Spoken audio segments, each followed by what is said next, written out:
मेरे को मेरी आवाज सुनाई दे रही है और ये लाइट नहीं जल रही है। जल्दी से बताएंगे भाई, क्या मेरी आवाज क्लियरली आ रही है सभी बच्चों को? यस और नो? जल्दी से सारे पूकी बच्चे अटेंडेंस लगा देंगे। गुड आफ्टरनून चल रही है बेटा। हाँ जी ठीक है, good afternoon, good evening, good night, good morning, भाई जो भी है गुड होना चाहिए। चलिए तो जल्दी से स्टार्ट करते हैं हमारा आज का सेशन। बच्चों ने प्यारे प्यारे सूरजमुखी, प्यारे प्यारे येलो कलर के फ्लावर्स बना दिए हैं और आज की क्लास में मैं आपको यही बताने वाली हूं कि सेल के अंदर ऐसी कौन सी चीज है जिसकी वजह से हमारे ये जो फ्लावर्स होते हैं, ये रेड कलर के, ये येलो कलर के, है ना, ये रहा बेटा मेरे पास सनफ्लावर, ये रहा मेरे पास सनफ्लावर, है ना। तो ये येलो कलर किसकी वजह से आता है, ये ग्रीन कलर किसकी वजह से आता है ना। तो आज की क्लास में बेटा बहुत सारी नई नई बातें डिस्कस करेंगे ना। आई होप बेटा आप सभी आज की क्लास के लिए रेडी हो। ठीक है, तो आज है हमारा lecture number 4 of chapter cell, the building block of life. तो अभी तक हमने बेटा क्या क्या पढ़ लिया है? तो अभी तक हमने चैप्टर में सेल की बेसिक बातें डिस्कस करी, है ना। सेल की डिस्कवरी से रिलेटेड बातें करी, सेल के अलग अलग शेप होते हैं, साइज होते हैं, है ना, हमने ये सब चीजें डिस्कस करी। अब बेटा जब हमने सेल के बारे में बात करी तो फिर उसके बाद बेटा हमने बात करी थी प्लाज्मा मेम्ब्रेन के बारे में कि plasma membrane is made up of lipids and proteins, कैसे लिपिड्स उसके अंदर अरेंज्ड होते हैं। उसके अलावा जब हम प्लाज्मा मेम्ब्रेन की बात करते हैं तो वहां पर बेटा हमने 2 टॉपिक्स डिस्कस किए थे। एक था अपना ऑस्मोसिस का और एक था अपना डिफ्यूजन का, राइट। फिर बेटा हमारी जो लास्ट क्लास थी वहां पर हमने डिस्कस किया किसके बारे में, सेल वॉल के बारे में, कि कैसे हमारे बैक्टीरिया के सेल के पास, कैसे हमारे प्लांट के सेल के पास, कैसे हमारे फंजाई के सेल के पास सेल वॉल प्रेजेंट होती है। उसके अलावा बेटा लास्ट क्लास में हमने एक और बहुत important part of the cell के बारे में डिस्कशन किया था जिसका नाम था न्यूक्लियस। याद आया? न्यूक्लियस में भी बेटा हमने अलग अलग चीजें डिस्कस करी थी। हमने बात करी थी न्यूक्लियस के बारे में, तो हमने सबसे पहले डिस्कस किया न्यूक्लियस के पास 2 मेम्ब्रेन होती है, बाहर वाली मेम्ब्रेन आउटर, अंदर वाली इनर, है ना। और इन मेम्ब्रेन में क्या होते हैं, छोटे छोटे छेद होते हैं जिनको हमने क्या बोला था, न्यूक्लियर पोर्स। इसके अलावा बेटा हमने ये डिस्कस किया था न्यूक्लियस के अंदर एक और स्फेरिकल बॉडी होती है, गोल गोल सी, जहां पर राइबोसोम के यूनिट्स का फॉर्मेशन होता है। न्यूक्लियस के अंदर क्या है, जो न्यूक्लियस के अंदर जेली लाइक सब्सटेंस होता है उसका नाम क्या था, न्यूक्लियोप्लाज्म या फिर न्यूक्लियर मैट्रिक्स। उसके अलावा ऐसे धागे जैसे कुछ स्ट्रक्चर्स हमारे न्यूक्लियस के अंदर फैले हुए हैं जिसका नाम था डीएनए। और जब हमने बेटा उस डीएनए के बारे में बात करी थी तो हमें पता चला था कि भाई ये डीएनए अगर फैला हुआ है तो क्या बोलते हैं और अगर स्कैटर्ड है तो क्या बोलते हैं, जल्दी से बताएंगे। 2 टर्म्स हमने डिस्कस करे थे बेटा, जल्दी से याद दिलाओ भाई। डीएनए का धागा अगर फैला हुआ है तो उसको हम क्या बोलते थे बेटा, क्रोमैटिन। और अगर हाईली कॉन्डेंस्ड एंड कॉइल्ड है तो उसको हम बोलते थे क्रोमोसोम। तो डीएनए का धागा अगर ऐसे क्या है, स्कैटर्ड हुआ है तो क्रोमैटिन, और अगर ऐसे कॉइल ऐसे करके बेटा क्या हो गया है, कंडेंस हो गया है और इस तरीके की शेप ले ली है, तो वो स्ट्रक्चर क्या हो जाता था, क्रोमोसोम। और मोटे मोटे तौर पे हमने इतनी बातें डिस्कस करी थी और अब इसी बात पे बेटा इसी बात पे हो जाए पोल, जल्दी बताओ, पोल हो जाए इसी बात पे। चलो क्वेश्चन नंबर 1, आज की क्लास का क्वेश्चन नंबर 1, ठीक है। क्या कह रहा है बेटा क्वेश्चन में, which structure inside nucleus helps in the formation of ribosomes. तो राइबोसोम्स क्या थे बेटा, प्रोटीन फैक्ट्रीज। राइबोसोम वो स्ट्रक्चर्स होते हैं जो सेल के अंदर प्रोटीन्स बनाने में हेल्प करते हैं, और ये प्रोटीन बनाने वाला राइबोसोम जो होता है, मैंने बताया था आपको, याद करो, ये 2 यूनिट से मिलकर बनता है। एक होती है स्मॉल सब यूनिट, एक होती है लार्ज सब यूनिट, है ना। एक होती है स्मॉल सब यूनिट, एक होती है लार्ज सब यूनिट। ये छोटी है तो ये हो गई स्मॉल सब यूनिट, और ये बड़ी है तो ये हो गई लार्ज सब यूनिट। अब ये जो यूनिट्स होती हैं ये अलग और ये अलग अलग अलग बनती है। है ना, ये अलग अलग बनती है। भाई ये बनती कहाँ है, ये बनती कहां पर है? तो भाई इनका फॉर्मेशन होता है हमारे न्यूक्लियस के अंदर प्रेजेंट न्यूक्लियोलस में, न्यूक्लियोलस में। अच्छा एक बात और बताओगे आप लोग जल्दी से, ये बनती तो कहां पे थी? न्यूक्लियोलस में, है ना।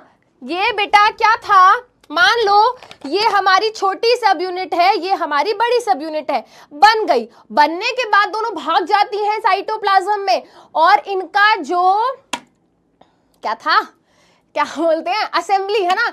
इनका असेंबली जो था बेटा, ये दोनों मिलकर एक हो जाती हैं। कहां पे, कहां पे? साइटोप्लाज्म में। वेरी गुड, है ना। साइटोप्लाज्म में जाके दोनों असेंबल हो जाती हैं, मिलकर एक हो जाती हैं। तो आंसर बेटा यहां पर क्या होगा? आंसर यहां पर होगा option B as the correct answer. 69% बच्चों ने सही आंसर दिया है। चलो कोई नहीं, थोड़ा वैसे मैं ज्यादा एक्सपेक्ट कर रही थी, but that's fine.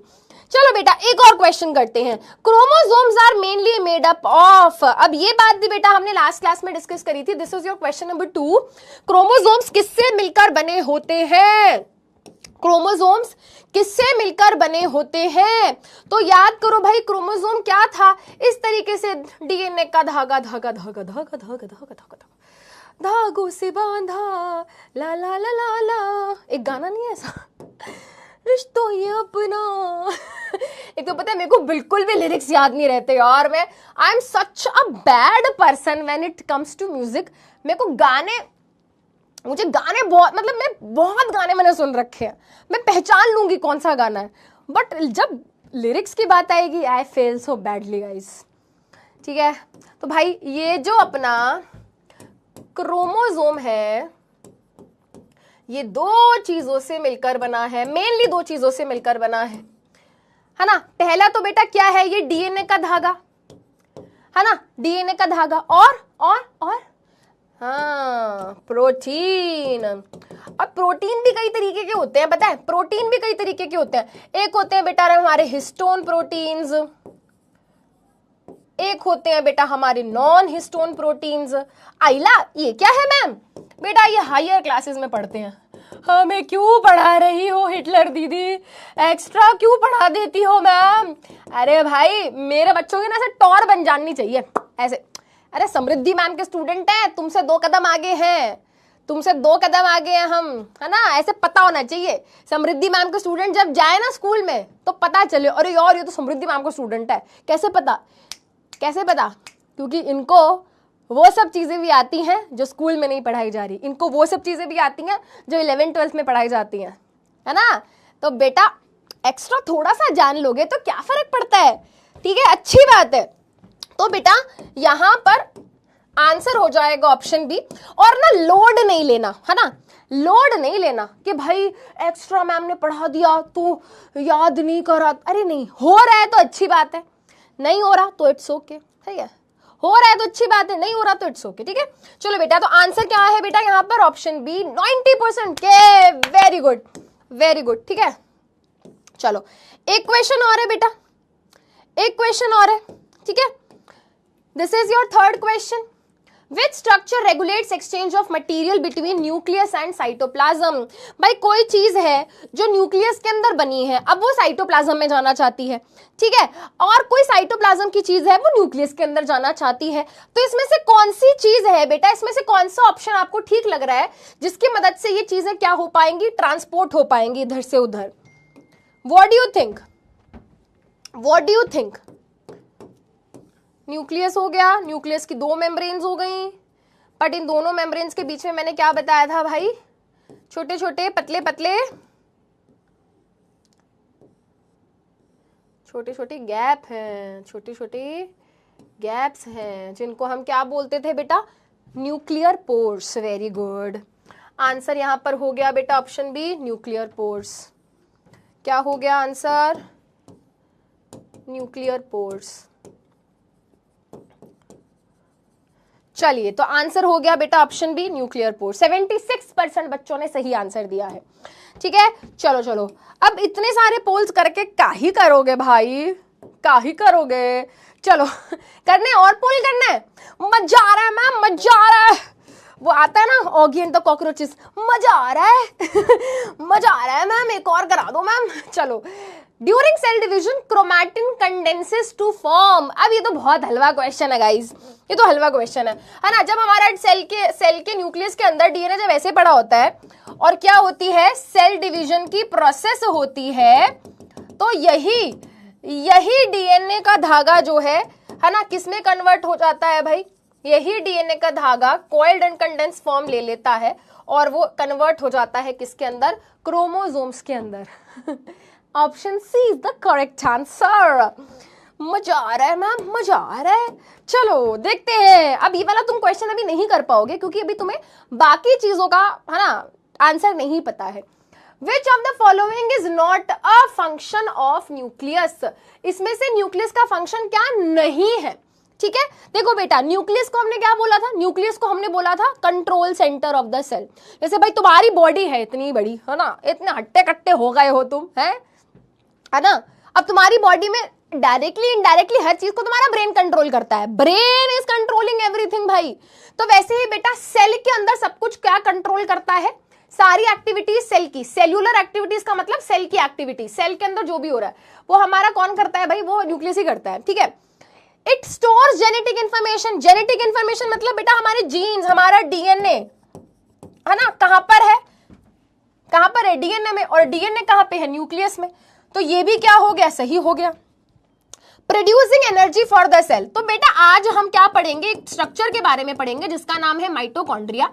Mitochondria is power house of the cell, क्योंकि वो क्या बनाता है बेटा, क्योंकि वो बनाता है एनर्जी, ठीक है, एनर्जी। तो ये काम बेटा माइटोकॉन्ड्रिया का है, ना कि न्यूक्लियस का, तो ये आंसर नहीं होगा। सेल डिवीजन की पूरी प्रोसेस बेटा न्यूक्लियस की वजह से ही पॉसिबल हो पाती है, तो ये भी सही आंसर हो गया। जो आंसर नहीं है वो हम समझ रहे हो बेटा, not a function, so this is not a function, तो करेक्ट आंसर ऑप्शन सी हो गया, ठीक है। तो ऐसे वाले क्वेश्चंस बेटा अगर आपके पेपर में आते हैं तो बहुत ही केयरफुली पहले आप क्वेश्चन रीड करोगे, है ना। कई बार क्या होता है जल्दीबाजी में, और हम फर्स्ट और ये लग रहा है सही आंसर, ये ले। कुछ बच्चे इतने नालायक हैं भाई, देखते ही नहीं है पूरे क्वेश्चन को। उनको अगर पहले ऑप्शन में वाइब आ गई ना, यार ये तो ठीक सा लग रहा है, पहले आंसर पढ़ ले करके टिक कर देते हैं और फिर गलत कर बैठते हैं। तो गाइस गलती नहीं करनी है, ठीक है, गलती नहीं करनी है। पहले क्वेश्चन को रीड करना है, रीड करने के बाद क्वेश्चन को समझना है, सारे ऑप्शंस को रीड करना है, फिर सही आंसर करना है। ओके गाइस, ठीक है। तो ये बातें हो गई बेटा हमारी, है ना, ये बातें हो गई बेटा हमारी पिछली क्लासेस से रिलेटेड, ठीक है। छोड़ो कल की बातें, कल की बात पुरानी, नए दौर से लिखेंगे हम मिलके नई कहानी। बोलो हिंदुस्तानी, बोलो समृद्धि। वो आजकल चल रही है ना कॉकरोच जनता पार्टी, है ना, तो हम बनाएंगे समृद्धि जनता पार्टी, है ना। हम कौन सी पार्टी के मेंबर हैं, हम पूकी जनता पार्टी, हम पीजेपी हैं गाइस, एक बार जल्दी बता दो, पीजेपी, हम पूकी जनता पार्टी के मेंबर्स हैं, राइट। समृद्धि जनता पार्टी, पूकी जनता पार्टी की जय हो, एक बारी जल्दी से सारे कर दो पूकी जनता पार्टी कर दो गाइस एक बारी, ठीक है, एक बार बता दो बेटा, पूकी जनता पार्टी के मेंबर हैं ठीक है, हाँ हमारा भी सिस्टम चलेगा किसी टाइम पे ठीक है, पूकी जनता पार्टी की जय हो, ठीक है। चलो बेटा चलिए, तो आज बेटा हम क्या करेंगे, आज हम प्रोकैरियोटिक यूकैरियोटिक सेल के बारे में बात करेंगे, फिर हम एंडोमेम्ब्रेन सिस्टम की बात करेंगे। ये होता क्या है, पता नहीं मैम क्या होता है, मैम बताएंगी भाई क्या होता है, तुम क्यों टेंशन ले रहे हो।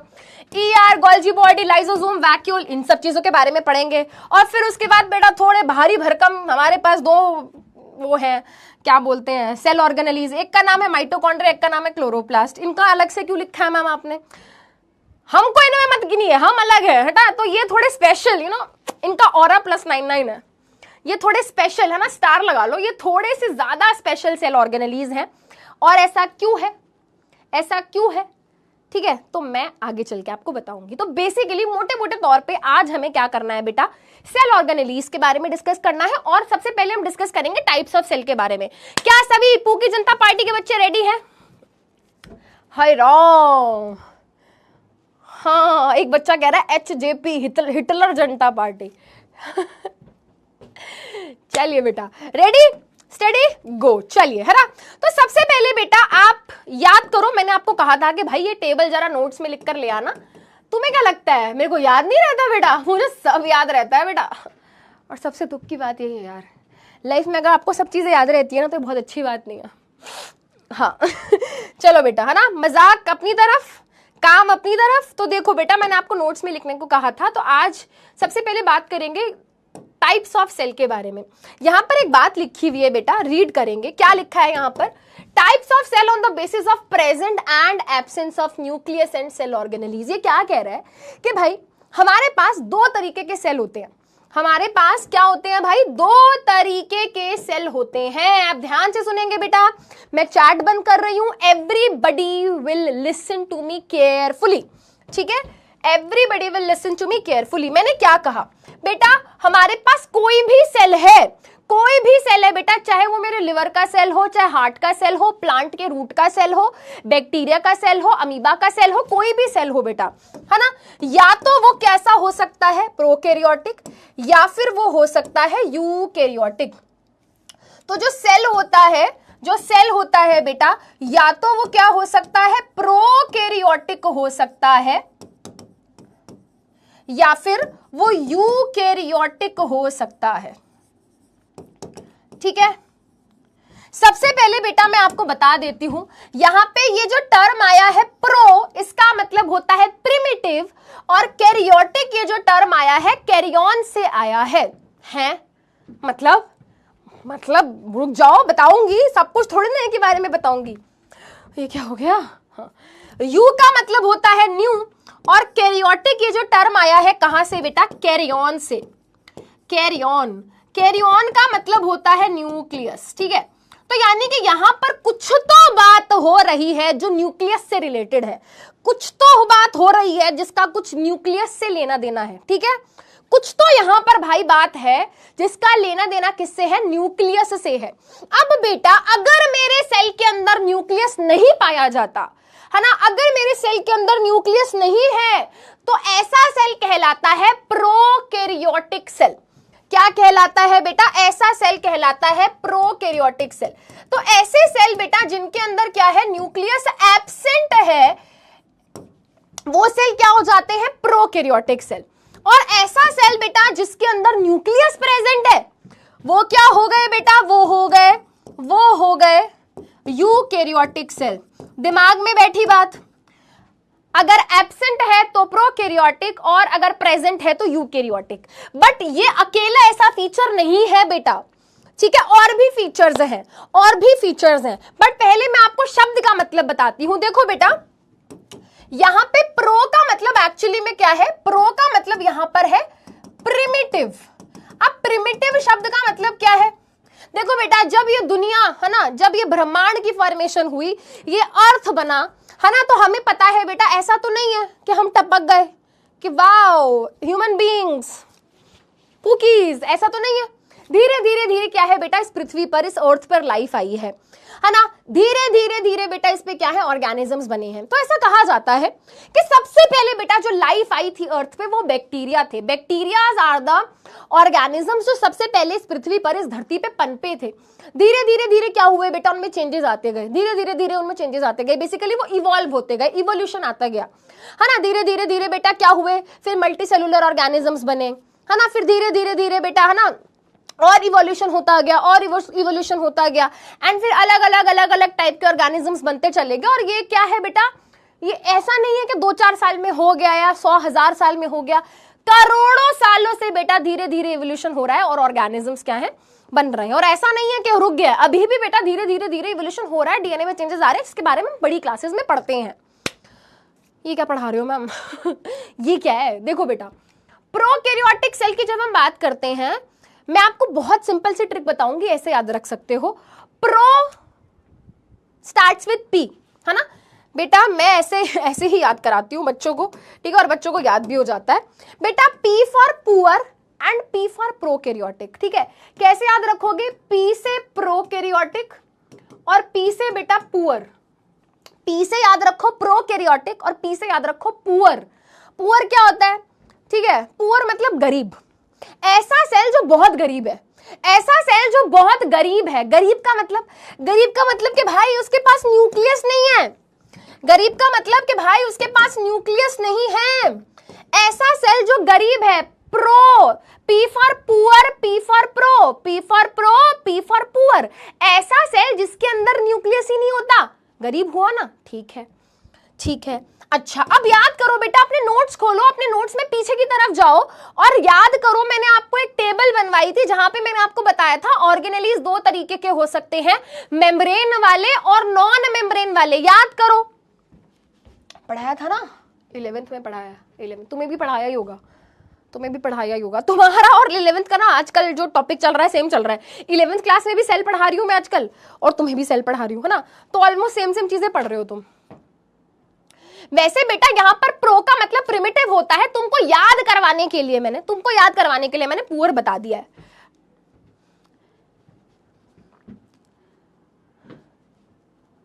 हाँ, तो बेटा जितने भी मेम्ब्रेन वाले सेल ऑर्गेनेलीज थे, याद करो, देखो बेटा अपने नोट्स को देखो एक बारी। मेम्ब्रेन वाले सेल ऑर्गेनेलीज कौन से थे? माइटोकॉन्ड्रिया, गोल्जी, लाइसोसोम, वैक्यूल, वो लिस्ट पूरी लिखवाई थी ना बेटा। वो सब सेल ऑर्गेनेलीज इसके पास नहीं होते। वो पूरी जो लिस्ट बनवाई थी बेटा, वो जो पूरी लिस्ट मैंने आपको बनवाई थी मेम्ब्रेन वाले सेल ऑर्गेनेलीज की, जिसमें mitochondria, chloroplast, lysosome, vacuole, Golgi, वो सब यहां पर नहीं होते। अब बेटा ऐसा सेल जिसके पास न्यूक्लियस भी नहीं है, जिसके पास माइटोकॉन्ड्रिया, गोल्जी, ये सारे सेल ऑर्गेनेलीज भी नहीं है, तो वो तो गरीब हुआ ना। हाँ मैम हुआ, इसके पास तो कुछ भी नहीं है, न्यूक्लियस भी नहीं है, माइटोकॉन्ड्रिया भी नहीं है, गोल्जी भी नहीं है, क्लोरोप्लास्ट भी नहीं है, और हमारा एंडोप्लाज्मिक रेटिकुलम भी नहीं है, इसके पास तो भाई कुछ भी नहीं है ना। और जिसके पास कुछ नहीं होगा बेचारे को क्या बोलेंगे? प्रो, पुअर, है ना। तो ऐसे याद रखना, प्रोकैरियोटिक सेल एक गरीब सेल है जिसके पास न्यूक्लियस नहीं होता, जिसके पास मेम्ब्रेन बाउंड सेल ऑर्गेनेली भी नहीं होते, बट हाँ इसके पास राइबोसोम प्रेजेंट होता है। प्रोकैरियोटिक सेल में आपको राइबोसोम देखने को मिल जाएंगे, क्योंकि राइबोसोम के पास मेम्ब्रेन नहीं होती, क्योंकि हमारे राइबोसोम के पास मेम्ब्रेन नहीं होती। याद करो बेटा, राइबोसोम क्या है? राइबोसोम मेम्ब्रेनलेस है, मेम्ब्रेन नहीं होती। याद करो बेटा, राइबोसोम क्या था? मेम्ब्रेनलेस था, इसके पास मेम्ब्रेन नहीं है, मेम्ब्रेनलेस, नॉन मेम्ब्रेन बाउंड। ठीक है, तो यहां पे प्रोकैरियोटिक सेल के पास न्यूक्लियस नहीं है, एब्सेंट है। ठीक है, इसके पास सेल ऑर्गेनेलीज मेम्ब्रेन वाले एब्सेंट है, पर राइबोसोम इसके पास क्या है? प्रेजेंट होता है। अब कौन है भाई इतना गरीब? कौन है दुनिया में ऐसा ऑर्गेनिज्म जिसके पास ऐसे सेल पाए जाते हैं? कौन है दुनिया में ऑर्गेनिज्म जिनके पास ऐसे वाले सेल पाए जाते हैं? बेटा तो कोई भी बैक्टीरिया को उठा के देख लो, बेटा। तुम जमीन में से कोई बैक्टीरिया निकाल लाओ, हवा में से कोई बैक्टीरिया ले आओ, पानी में से कोई बैक्टीरिया उठा के ले आओ, each and every bacteria has a prokaryotic type cell. मैंने क्या कहा बेटा, तुम किसी भी बैक्टीरिया को उठा लाओ, चाहे वो लैक्टोबैसिलस बैक्टीरिया है, चाहे वो राइजोबियम बैक्टीरिया है, चाहे वो टाइफाइड करने वाला बैक्टीरिया है, ठीक है, कोई भी बेटा बैक्टीरिया जो होगा,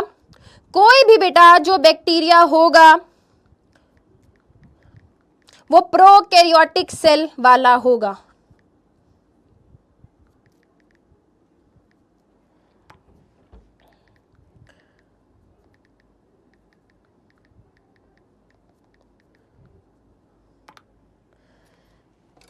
ठीक है, समझ आया? ठीक है, सो बेटा बैक्टीरिया एक गरीब ऑर्गेनिज्म है। ठीक है, बैक्टीरिया क्या है? गरीब ऑर्गेनिज्म है। हमको बैक्टीरिया के बारे में पता है, बैक्टीरिया कैसे ऑर्गेनिजम्स होते हैं? बैक्टीरिया यूनिसेल्यूलर होते हैं,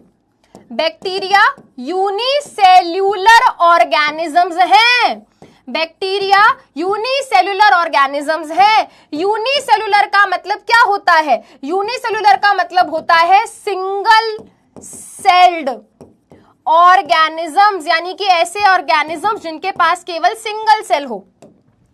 और वो एक सिंगल सेल कैसे टाइप का है बेटा? वो सिंगल सेल कैसा है? प्रोकैरियोटिक है। वो एक सिंगल सेल क्या है? प्रोकैरियोटिक है। प्रोकैरियोटिक मतलब पुअर, उसके पास न्यूक्लियस नहीं होगा, उसके पास मेम्ब्रेन वाले सेल ऑर्गेनेलीज नहीं होंगे, ठीक है, समझे। अब बेटा अगर, है ना,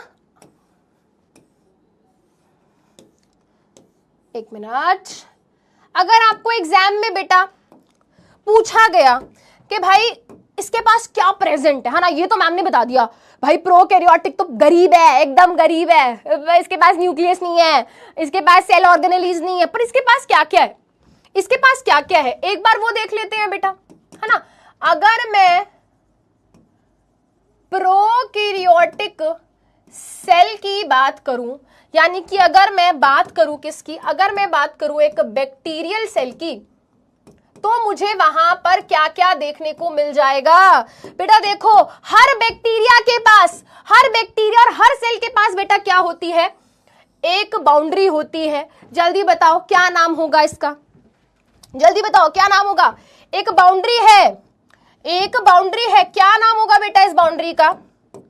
वेरी गुड, ये है हमारी प्लाज्मा मेम्ब्रेन। अब बैक्टीरिया को बेटा किसी ने हर्ट कर दिया कि भाई तू तो गरीब है, तेरे पास तो न्यूक्लियस भी नहीं है, तेरे पास तो सेल ऑर्गेनेलीज भी नहीं है, तू तो बहुत गरीब है, ठीक है। तो फिर बैक्टीरिया ने कहा अच्छा जी इतना भी गरीब मत समझना मुझे, मेरे पास एक्स्ट्रा प्रोटेक्शन के लिए एक एक्स्ट्रा वॉल है, मेरे पास एक्स्ट्रा प्रोटेक्शन के लिए एक एक्स्ट्रा क्या है, एक एक्स्ट्रा वॉल है, एक और कवरिंग है, जिसका नाम क्या है, जिसका नाम क्या है, जल्दी बताओ।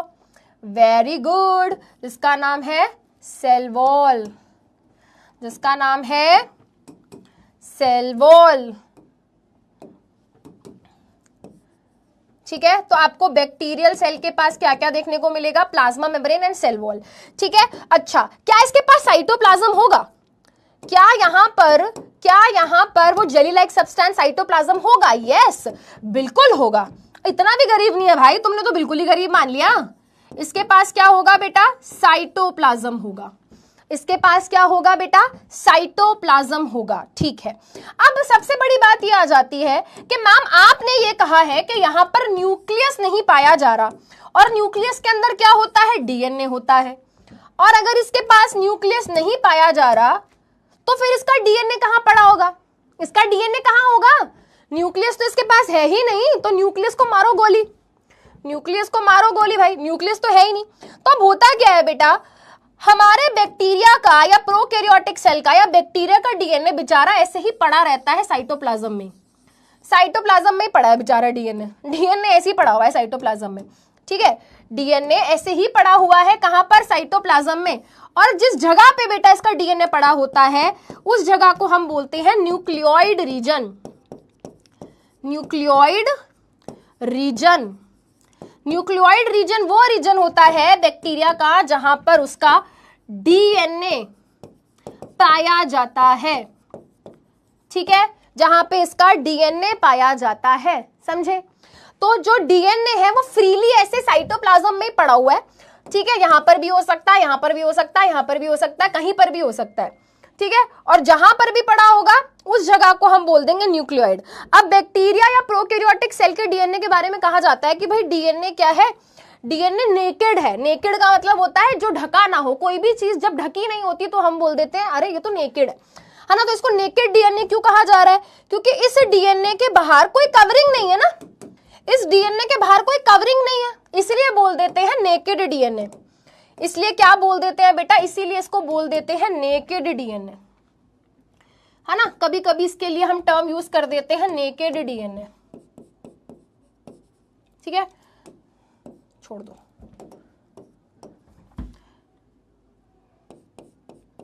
नेकेड डीएनए, नेकेड का मतलब not covered by nuclear membrane, कोई न्यूक्लियर मेम्ब्रेन है ही नहीं जो उसको ढक के रखे, ठीक है।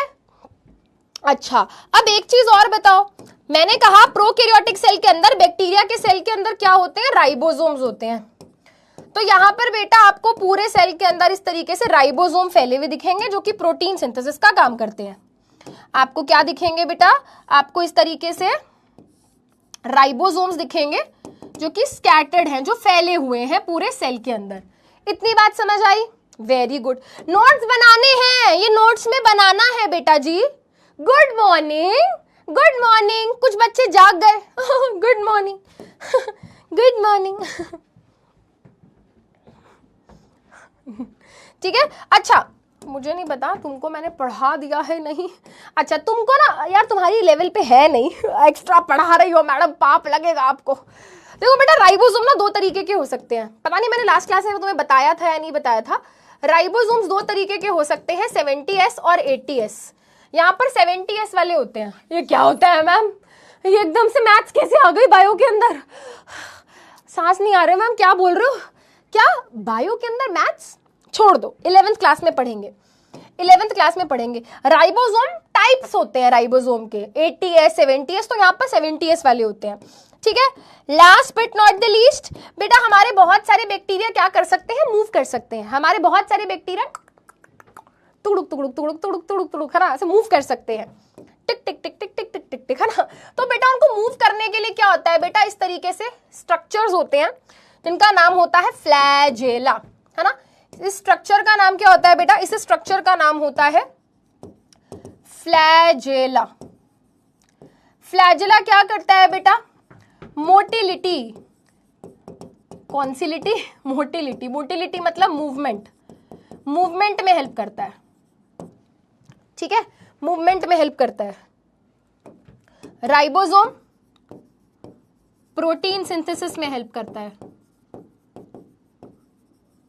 ठीक है, सेल वॉल, सेल वॉल क्या है? प्रोटेक्शन है, शेप है, ये सारी चीजें बेटा हम कर चुके हैं डिस्कस, है ना। प्रोटेक्शन, सपोर्ट, एटसेट्रा एटसेट्रा, वो सब पहले हम डिस्कस कर चुके हैं। ठीक है, चलो अब एक और चीज देखेंगे। ठीक है, अब एक और चीज देखेंगे, difference between prokaryotic and eukaryotic cell. Difference between prokaryotic and eukaryotic cell. मैंने आपको क्या पढ़ाया? ठीक है, मैंने आपको क्या पढ़ाया? मैंने आपको पढ़ाया कि भाई बैक्टीरिया के पास प्रोकैरियोटिक सेल होता है, वहां पर न्यूक्लियस नहीं है, न्यूक्लियस एब्सेंट है, इंस्टेड वहां पर न्यूक्लियोइड पाया जाता है। ठीक है, इसके पास बेटा केवल एक ही क्रोमोसोम होता है। हम बचपन में पढ़कर आए हैं ना कि ह्यूमन सेल के अंदर 46 क्रोमोसोम होते हैं, ये होता है, वो होता है, बट यहाँ पर एक ही क्रोमोसोम आपको देखने को मिलेगा। उसके अलावा बेटा जितने भी मेम्ब्रेन वाले सेल ऑर्गेनेलीज हैं, जैसे कि mitochondria absent, plastid absent, ER absent, Golgi absent, ये सब एब्सेंट होगा। ठीक है, राइबोसोम भी बेटा यहाँ पर क्या है? प्रेजेंट होंगे। मैंने आपको ये बस लिखवा दिया है, नहीं भी याद करते हो तो काम चल जाएगा। एग्जाम्पल बेटा, जितने भी बैक्टीरिया हैं वो ऐसे ही होते हैं, ये वाला सेल होता है उनके पास। ब्लू ग्रीन एल्गी बेटा, जिसको साइनोबैक्टीरिया बोलते हैं, इनकी खासियत क्या है बेटा? ये फोटोसिंथेसिस कर सकते हैं, है ना। ये बड़ी क्लासेस में पढ़ते हैं हम इनके बारे में। ऐसे बैक्टीरिया बेटा जो फोटोसिंथेसिस कर सकते हैं, उनको हम ब्लू ग्रीन एल्गी या साइनोबैक्टीरिया बोलते हैं। और माइकोप्लाज्मा जो दुनिया का सबसे छोटा लिविंग सेल है, वो भी क्या है? ऐसे वाला ही सेल उसके पास होता है। ठीक है, ऐसे वाला सेल ही उसके पास क्या है बेटा? होता है। आपकी एनसीईआरटी के अंदर बेटा क्या दिया हुआ है? डिफरेंस दिया हुआ है। आपकी एनसीईआरटी के अंदर क्या है बेटा? डिफरेंस दिया हुआ है। और अभी मैं सिर्फ प्रोकैरियोटिक की बात कर रही हूं, तो सिर्फ उस पर फोकस करेंगे। प्रिमिटिव न्यूक्लियस मतलब न्यूक्लियस के नाम पे ज्यादा कुछ है नहीं, न्यूक्लियोइड है यहाँ पर। ठीक है, यहाँ पर बेटा ये कंफ्यूजिंग है वैसे थोड़ा। ठीक है, इनका साइज क्या है बेटा? छोटा होता है। प्रोकैरियोटिक सेल का साइज क्या है? 1 to 10 माइक्रोमीटर होता है। मैंने आपको माइक्रोमीटर बताया था ना बेटा, 1 micrometre is equal to 10⁻⁻6 metre. ठीक है, जिन भी ऑर्गेनिजम्स के पास बेटा प्रोकैरियोटिक सेल होता है, वो जनरली यूनिसेलुलर होते हैं। Membrane bound cell organelle absent, membrane bound nucleus absent. ठीक है, मैं आपको सजेस्ट ये करूंगी बेटा कि आप अपने पेपर में ये वाला टेबल बनाकर आए। आप ये वाला टेबल के हिसाब से आंसर लिखकर आएंगे तो आप कंफ्यूज भी नहीं होंगे और आपको मार्क्स भी पूरे मिलेंगे। ठीक है बेटा, इतनी बात समझ आ गई? ठीक है, अब वापस से एक बार मैं क्या कर रही हूं बेटा, मैं वापस से एक बारी अपने इस चार्ट पे वापस आ रही हूं, है ना। अब बेटा जिनके जो पुअर हैं, जो गरीब हैं, जो गरीब हैं, जिनके पास न्यूक्लियस नहीं है, जिनके पास मेम्ब्रेन बाउंड सेल ऑर्गेनेली नहीं है, वो ये थे। ठीक है, वो ये थे। अब मैं यहां से बेटा अगर ये एक मिनट,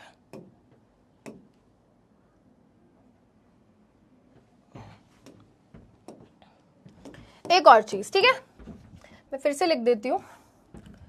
सेल दो तरीके के, एक हो गया अपना प्रोकैरियोटिक सेल,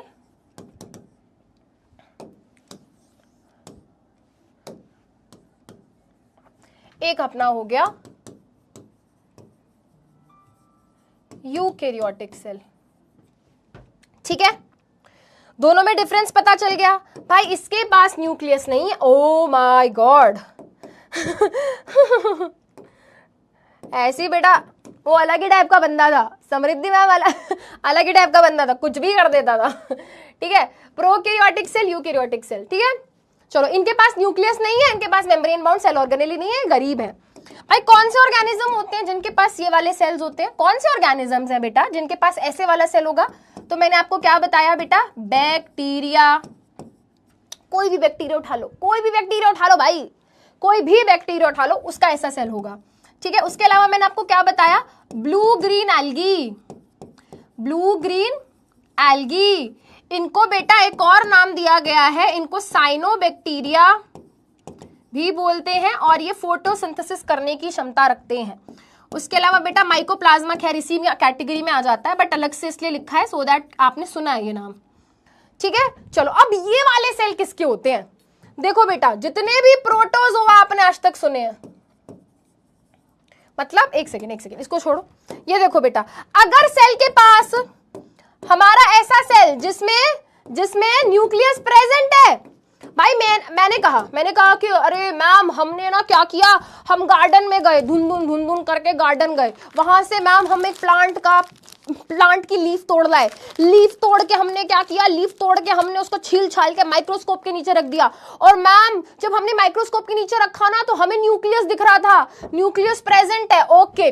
मैम जब हमने सेल को देखा तो मैम उसमें सब सेल ऑर्गेनेल्स भी दिख रहे थे, क्लोरोप्लास्ट भी था, माइटोकॉन्ड्रिया भी था, गोल्जी बॉडी भी थी, ईआर भी था, मैम सारे सेल ऑर्गेनेल्स थे उसके अंदर, यानी कि ये भी था। क्या उसमें राइबोसोम दिख रहे थे? हाँ मैम राइबोसोम भी दिख रहे थे। तो भाई ऐसा सेल जिसमें न्यूक्लियस क्या है, जिसमें न्यूक्लियस प्रेजेंट है, ऐसा सेल जिसके अंदर मेम्ब्रेन वाले सेल ऑर्गेनेल्स भी हैं, ऐसा सेल जिसमें राइबोसोम भी है। भाई जिसमें सारी चीजें पाई जा रही हैं उनको हम क्या बोल देते हैं, यूकैरियोटिक सेल। क्या बोल देते हैं, यूकैरियोटिक सेल। तो बेटा जितने भी प्रोटोजोआ होते हैं, आए प्रोटोजोआ बोले तो बेटा क्या तुमने कभी अमीबा का नाम सुना है? यस मैडम सुना है। क्या आपने कभी पैरामीशियम का नाम सुना है? Yes madam. तो उनका वो जो एक सिंगल सेल होता है ना बेटा, अमीबा क्या ऐसा सा दिखने वाला ऑर्गेनिज्म, पैरामीशियम क्या बेटा वो ऐसा सा दिखने वाला सेल ऑर्गेनिज्म। ठीक है बेटा, ये सब क्या है, यूकैरियोटिक सेल है इनके। इसके अलावा बेटा जितनी भी फंजाई होती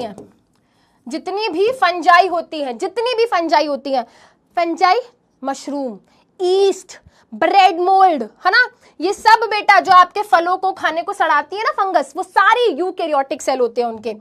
भाई जितने भी प्लांट्स हैं, ठीक है, फंगल सेल लिख दूं, फंगल सेल, किसी भी फंगस का सेल, ठीक है, कोई भी प्लांट का सेल बोले तो भाई तुम प्लांट का कोई भी सेल उठा के देख लो, जैसे कि भाई लीफ का सेल उठा लो, रूट का सेल उठा लो, है ना, तुमने जाइलम फ्लोएम का नाम सुना है ना, वो उसका सेल उठा लो, कोई भी सेल भाई, प्लांट का स्टेम का सेल उठा लो, कोई भी सेल उठा के देख लो बेटा एटसेट्रा, प्लांट का वो ऐसे वाला होगा। भाई एनिमल सेल का मतलब क्या है, बच्चे यही नहीं समझ पाते। भाई एनिमल सेल का मतलब है एनिमल की बॉडी का सेल। भाई मेरी हड्डी का सेल निकाल लो, मसल का सेल निकाल लो, लिवर का सेल निकाल लो, न्यूरॉन नर्व सेल निकाल लो, तो बेटा वो सब कैसे होंगे, मसल सेल, है ना, न्यूरॉन जिसको नर्व सेल बोलते हैं, ठीक है, लिवर सेल। तुम ह्यूमन बॉडी का कोई भी सेल उठा के देख लो यार, it will be eukaryotic type. It will be eukaryotic type, है ना, it will be eukaryotic type. Eukaryotic का मतलब क्या बताया है मैम ने? मैम ने यूकैरियोटिक का मतलब ये बताया है कि भाई यहां पर न्यूक्लियस भी पाया जाता है, एक से ज्यादा क्रोमोसोम्स होते हैं, माइटोकॉन्ड्रिया, प्लास्टिड, ईआर, गोल्जी जैसे सभी सेल ऑर्गेनेलीज यहां पर प्रेजेंट होते हैं, राइबोसोम भी यहां पर प्रेजेंट है, बस हाँ थोड़ा टाइप अलग हो सकता है। अगर तुम उसको भी नहीं भी पढ़ते हो तो भाई इट्स ओके, अभी तुम 9वीं क्लास में हो, तो ये नहीं भी जानोगे तो दैट्स कंप्लीटली फाइन, तुम ये नहीं भी जानोगे तो दैट इज कंप्लीटली फाइन, कोई दिक्कत नहीं है बेटा। इतनी भी जालिम नहीं हूं मैं कि सब कुछ ही तुम्हें एक्स्ट्रा पढ़ा दूं। और ये क्या हो गया बेटा, एग्जाम्पल हो गए, प्लांट का कोई भी सेल, कोई भी एनिमल का सेल, कोई भी फंगल सेल, प्रोटोजोआ का सेल, वो यूकैरियोटिक टाइप होता है। इतनी बात अगर सब कुछ चमक चुकी है, अगर ये सारी बातें बेटा दिमाग में बैठ गई हैं, समझ आ गई हैं, ठीक है, तो जल्दी से लिख दो चमक गया, जल्दी से बना दो सनफ्लावर, या फिर लिख दो #CH, या फिर लिख दो #CH। बेटा जो भी आज मैंने लिखवाया है वो इंपॉर्टेंट है आपके पेपर में। डिफरेंस बिटवीन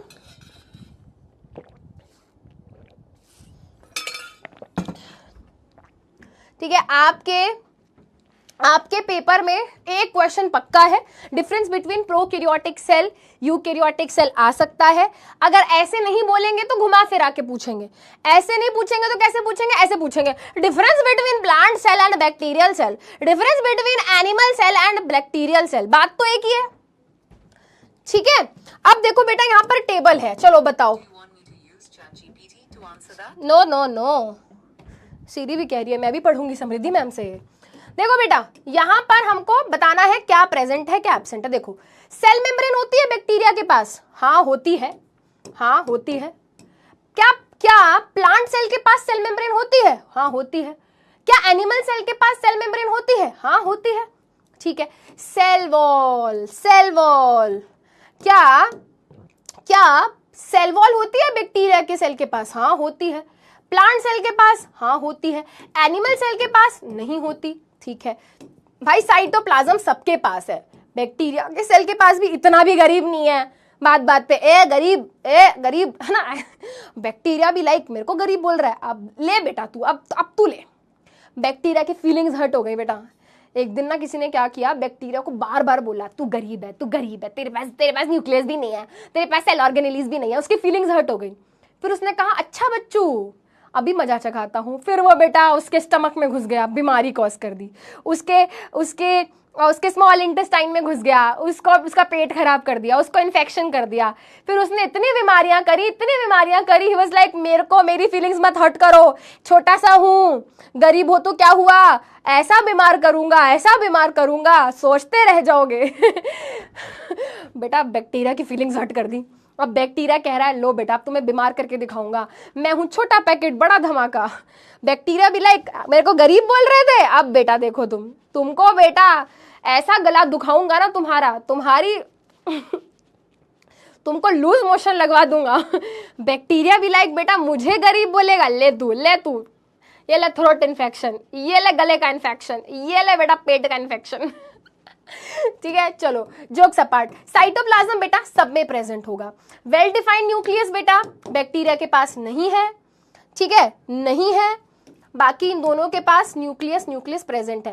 प्रिमिटिव न्यूक्लियस या फिर न्यूक्लियोइड, तो बेटा बताओ न्यूक्लियोइड किसके पास होता है? बैक्टीरिया के पास, इनके पास नहीं होता, इनके पास तो प्रॉपर न्यूक्लियस है। मेम्ब्रेन बाउंड सेल ऑर्गेनेली भाई यहां पर नहीं है और यहां पर है, ठीक है। तो ये टेबल बेटा अपनी भर लो अपनी एनसीईआरटी के अंदर, ठीक है, और फिर हम स्टार्ट करेंगे। मैम क्लास कब खत्म होगा? Bad question. तुम्हें क्या लगा बोलूंगी good question? Your question hurt me? No बेटा, you can't hurt me, only I can hurt you. When I say बेटा आज हम और पढ़ेंगे 1 घंटा। बेटा अभी जो टॉपिक पढ़ने हैं जब वो खत्म हो जाएंगे तो क्लास भी खत्म हो जाएगी। चलिए यहां पे आ जाता है बेटा हमारा कौन सा क्वेश्चन है? ये कौन सा क्वेश्चन है? कितने क्वेश्चन कर लिए? 5 क्वेश्चन कर लिए। अरे भाई साहब रुक जाइए। छठा क्वेश्चन ऑफ द डे,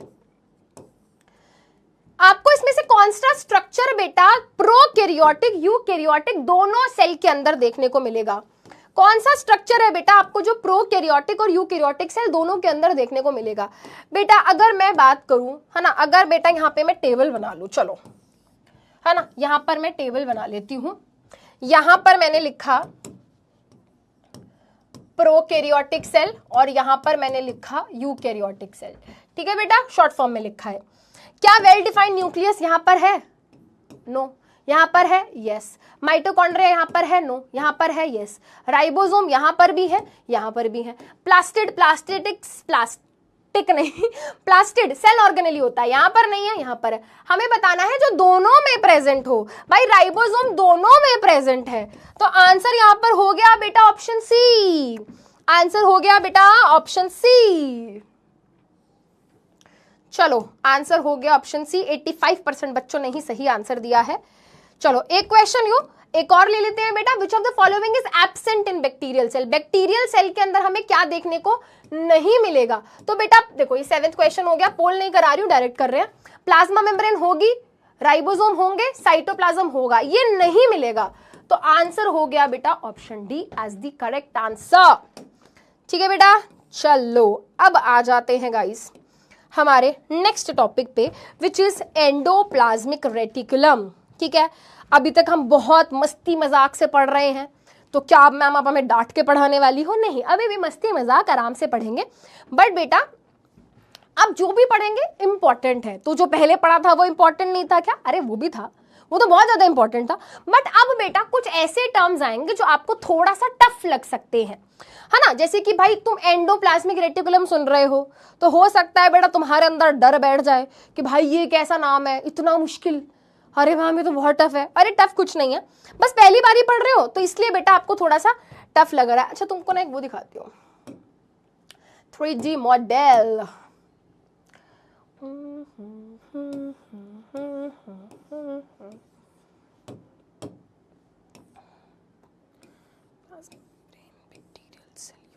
एक मिनट रुको,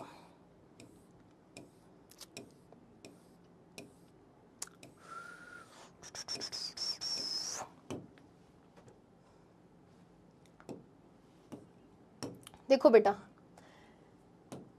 प्रोकैरियोटिक सेल का डायग्राम दिखा रही हूँ, प्रोकैरियोटिक सेल का डायग्राम दिखा रही हूँ। देखो बेटा आपको यहाँ पे ये हमारा क्या है, ये हमारा बैक्टीरिया है ना, ये बैक्टीरिया है बेटा, है ना।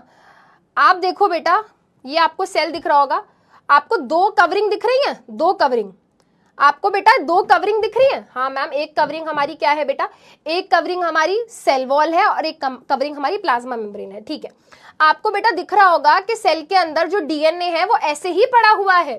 सेल के अंदर जो डीएनए है, अरे सेल के अंदर जो डीएनए है वो बस ऐसे ही पड़ा हुआ है, तो ये इसका न्यूक्लियोइड रीजन हो गया। अच्छा, और आपको बेटा सेल के अंदर ये जो रेड रेड डॉट्स दिख रहे हैं ये क्या है? सेल के अंदर ये जो रेड रेड डॉट्स दिख रहे हैं ये क्या है बेटा? ये राइबोसोम्स हैं। अच्छा चलो ये बताओ बेटा, सेल के बाहर ये जो लंबी से बेटा ये जो निकले हुए हैं, है ना, ये लंबा सा ये जो हेयर लाइक स्ट्रक्चर, ये ना ये जो फिलामेंट ये जो आपको पूरा दिख रहा है बेटा, ये क्या है? ये स्ट्रक्चर, वेरी गुड, इसको फ्लैजिला बोलते हैं। और ये किस में हेल्प करता है? बैक्टीरिया को धुन करके मूवमेंट करने में हेल्प करता है। ठीक है, ठीक है, वेरी गुड। ठीक है, चलो अब यहां से बेटा मैं आपको ना एक सेल दिखा देती हूँ कोई भी, जैसे कि फॉर एग्जाम्पल या तो कोई मैं आपको दिखा देती हूँ प्लांट का कोई भी सेल या एनिमल का कोई भी सेल, प्लांट का या एनिमल का। चलो यूकैरियोट सेल देखते हैं क्या आता है इसमें। हाँ ये देखो बेटा, अब आप जब ये सेल देख रहे हो तो देखो बेटा कितना कुछ प्रेजेंट है, कितना कुछ प्रेजेंट है ना। वाओ वाओ, ठीक है। देखो बेटा सबसे पहले अगर ये मेरा सेल है तो आप यहाँ पे देखो बेटा, ये जो बीच में है ना, यहाँ पे हमने क्या किया हुआ है, पता नहीं इसमें तुम्हें दिख भी रहा है कि नहीं दिख रहा, ये क्या है बेटा? ये न्यूक्लियस है। और क्या आपको न्यूक्लियस के पास एक ये जाल दिख रहा है पूरा? न्यूक्लियस के पास बेटा क्या आपको ये जाल दिख रहा है? कैन यू सी दिस जाल? पता नहीं इसमें क्लियर है या नहीं है, रुको मैं कोई और सेल खोलती हूँ, एनिमल सेल खोलती हूँ, सेंड कर दूं बेटा, लो सेंड कर दिया। देखो बेटा वाओ, देखो ये हमारा सेल है, ठीक है। सेल की मैंने कवरिंग हटाई और मुझे सेल के अंदर सेल ऑर्गेनेलीज दिख रहे हैं। बेटा ये जो बॉल दिख रही है सेल के अंदर, ये जो स्फेरिकल स्ट्रक्चर दिख रहा है, ये क्या है बेटा?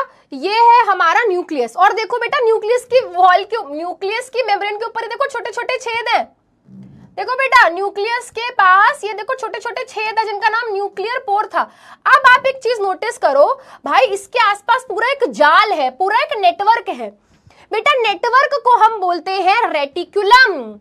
ये जो शब्द है रेटिकुलम, इसका मतलब होता है जाल, इसका मतलब होता है नेटवर्क, ठीक है। तो बेटा न्यूक्लियस के आसपास ये जो पूरा जाल फैला होता है, इसी का नाम है एंडोप्लाज्मिक रेटिकुलम। क्या होता है? इसी जाल का नाम होता है एंडोप्लाज्मिक रेटिकुलम, ठीक है। अब ये है क्या? किस चीज का नेटवर्क है? मेम्ब्रेन्स है बेटा, ऐसे ऐसे ऐसे करके क्या है बेटा? ये है ना, एक स्ट्रक्चर है। अब इसका काम क्या है बेटा? हमारे सेल के अंदर जितने भी प्रोटीन्स हैं, हमारे सेल के अंदर जितने भी लिपिड्स हैं, है ना, हमारे सेल के अंदर बहुत सारे हार्मोन्स जो है वो ये बनवाता है, ठीक है। तो चलिए बेटा देखते हैं, समझते हैं। मैं इसको यहां से बैक कर रही हूं, ठीक है। अब मैं चैट बंद करूंगी तो बहुत ध्यान से बेटा जो भी चीजें स्क्रीन पे आपको दिख रही हैं वो इंपॉर्टेंट है। एनसीईआरटी की ही बेटा सारे पॉइंट्स को क्रिस्प और कंसाइज किया है। पेपर में बेटा अगर क्वेश्चन आता है, फंक्शंस लिखने हैं, तो आप इसको इस तरीके से लिख कर आएंगे। देखेंगे बेटा नेटवर्क लाइक स्ट्रक्चर प्रेजेंट, ठीक है। नेटवर्क लाइक स्ट्रक्चर है। ईआर क्या है बेटा? ER endoplasmic reticulum, short form में ईआर हो गया। ईआर मतलब ई फॉर ई क्या होता है? ई एंड आर, ठीक है। चलो इसको मैन्युफैक्चरिंग फैक्ट्री कह रहे हैं। मैन्युफैक्चर होता है यहाँ पर, क्या होता है? मैन्युफैक्चर होता है। क्या मैन्युफैक्चर होता है वो तो हम बाद में डिस्कस करेंगे, पहले बात कर लेते हैं कि भाई नेटवर्क है, एक जाल है जो कि फैला हुआ है। अभी देखा ना सेल में कैसे फैला हुआ है, ये है ना, साइटोप्लाज्म में फैला हुआ एक जाल है, ठीक है। Continuous with outer membrane of nuclear membrane. अब इसका क्या मतलब है? इसका क्या मतलब है? देखो बेटा मान लो ये हमारा क्या है? ये हमारा सेल है, ठीक है। हमारे सेल की सेल मेम्ब्रेन हो गई, ठीक है जी। अब बेटा ये क्या है? मान लेते हैं ये हमारा न्यूक्लियस हो गया, ये हमारा न्यूक्लियस हो गया, ठीक है। अब न्यूक्लियस की तो दो मेम्ब्रेन होती है। मान लो ये अंदर वाली मेम्ब्रेन हो गई और मान लो बेटा ये क्या हो गई? मान लो ये क्या हो गई? ये बाहर वाली मेम्ब्रेन हो गई, है ना। ये क्या हो गई बेटा? ये बाहर वाली मेम्ब्रेन हो गई। अब ये जो बाहर वाली मेम्ब्रेन होती है न्यूक्लियस की, ये उसके साथ बिल्कुल चिपका हुआ होता है, उसके साथ बिल्कुल चिपका हुआ होता है। क्या? अरे भाई एंडोप्लाज्मिक रेटिकुलम। ये जो हमारी आउटर मेम्ब्रेन है, इसके साथ इस तरीके से क्या है? ये जाल इसके आउटर मेम्ब्रेन के साथ इस तरीके से चिपका हुआ है ना। तो ये इसलिए हमने बोल दिया continuous with outer membrane, outer membrane के साथ बिल्कुल चिपका हुआ है, ठीक है। अब ये क्या करता है बेटा? ये बहुत सारी चीजों की सिंथेसिस करता है और बहुत सारी चीजों का ट्रांसपोर्ट करता है। सिंथेसिस मतलब उनको बनाने में हेल्प करता है, ट्रांसपोर्ट मतलब बना के उनको आगे भी भेज देता है। ऐसा नहीं है कि बना के अपने पास ही रख लिया, ऐसा नहीं है, बनाता है और फिर उनको आगे भी भेज देता है। किसके पास भेजता है? गोल्जी मॉसी के पास। गोल्जी मॉसी बोले तो गोल्जी अपरेटस, ठीक है। तो बेसिकली बेटा यहां पर अभी हम देखेंगे इसके पास एक और सेल ऑर्गेनेली होता है जिसकी शेप कुछ इस तरीके की होती है, ठीक है। और उसका काम क्या है आगे चल के मैं आपको बताऊंगी। तो बेसिकली चीजें बनाता है और फिर आगे भी भेज देता है। क्या बनाता है? भाई ये प्रोटीन्स बनाता है, ये फैट्स बनाता है यानी कि लिपिड्स बनाता है और बहुत सारे हार्मोन्स बनाता है, ठीक है। आप क्लास 8th में थे तो हो सकता है आपने एक चैप्टर पढ़ा हो reaching the age of adolescence, तो वहां पर आपने पढ़ा होगा कि यार जब प्यूबर्टी आती है ना, तो बच्चों के अंदर हम देखते हैं बहुत सारे चेंजेस आते हैं। जैसे कि लड़कों के केस में दाढ़ी मूंछ आने लगती है, आवाज भारी हो जाती है। तो ये सब क्यों होता है पता है? क्योंकि लड़कों के अंदर एक हार्मोन बनना शुरू हो जाता है जिसका नाम है टेस्टोस्टेरोन। और पता है टेस्टोस्टेरोन हार्मोन कौन बनाता है? यही एंडोप्लाज्मिक रेटिकुलम। लड़कियों के अंदर बेटा बहुत सारे चेंजेस आते हैं, जैसे कि गर्ल्स के केस में हम बोलते हैं उनकी ब्रेस्ट डेवलपमेंट स्टार्ट हो जाती है, उनके पीरियड्स वगैरह स्टार्ट हो जाते हैं। और ये पता है किसकी वजह से होते हैं? एक हार्मोन बनने लगता है फीमेल बॉडी में जिसका नाम है ईस्ट्रोजन। और ये ईस्ट्रोजन पता है कौन बनाता है? यही ईआर बनाता है, ठीक है। अच्छा याद करो बेटा, हमने क्या पढ़ा था, हमने ये पढ़ा था कि भाई ये जो प्लाज्मा मेम्ब्रेन थी ये किससे मिलकर बनी थी, लिपिड्स एंड प्रोटीन से। क्या पढ़ा था बेटा, याद करो, ये जो प्लाज्मा मेम्ब्रेन है किससे मिलकर बनी होती है, लिपिड्स एंड प्रोटीन से। और वो लिपिड और प्रोटीन कौन बना के दे रहा है पता है, यही ईआर बना के दे रहा है, यही ईआर बना के दे रहा है। ठीक है बेटा, चलो अब ये ईआर जो है दो तरीके का होता है। एंडोप्लाज्मिक रेटिकुलम, ये जो जाल है ये दो तरीके के हो सकते हैं, या तो होगा रफ एंडोप्लाज्मिक रेटिकुलम या फिर होगा स्मूथ एंडोप्लाज्मिक रेटिकुलम। अब इसका मतलब क्या है, देखो बेटा, अगर हमारे ईआर के ऊपर इस तरीके से क्या है, राइबोसोम अटैच्ड है, सरफेस पे क्या है बेटा, इस तरीके से राइबोसोम क्या है, अटैच्ड है, तो हम बोल देते हैं कि ये तो रफ एंडोप्लाज्मिक रेटिकुलम है। हम क्या बोल देते हैं, हम बोल देते हैं ये रफ एंडोप्लाज्मिक रेटिकुलम है। और अगर कुछ भी अटैच्ड नहीं है तो हम बोल देंगे स्मूथ एंडोप्लाज्मिक रेटिकुलम। हम क्या बोल देंगे, हम बोल देंगे स्मूथ एंडोप्लाज्मिक रेटिकुलम। ठीक है, रफ एंड स्मूथ। ठीक है, अब ऐसे सोचो बेटा, अब ऐसे सोचो बेटा, है ना, यहां पर कुछ भी नहीं है ना, तो ये क्या लगेगा, मुझे स्मूथ लगेगा, ये मुझे स्मूथ लगेगा। बट यहीं पे बेटा अगर मैं बहुत सारी मिट्टी विट्टी डाल दूं, है ना, यहाँ पे बहुत सारी मिट्टी छिड़क दूं, तो क्या ये मुझे स्मूथ लगेगा, नहीं, सरफेस बिल्कुल भी स्मूथ नहीं लगेगा, फिर काफी रफ रफ लगेगा। एग्जैक्टली, क्योंकि बेटा यहाँ पर एंडोप्लाज्मिक रेटिकुलम के सरफेस पे कुछ क्या है, राइबोसोम आके अटैच हो गए हैं, इसीलिए बेटा क्या है, इसीलिए क्या है, ये रफ लगता है। इसको जब माइक्रोस्कोप में भी देखते हैं ना तो बड़ा रफ लगता है, ऊबड़ खाबड़ सा, रफ है ना, ऊबड़ खाबड़ सा दिखता है।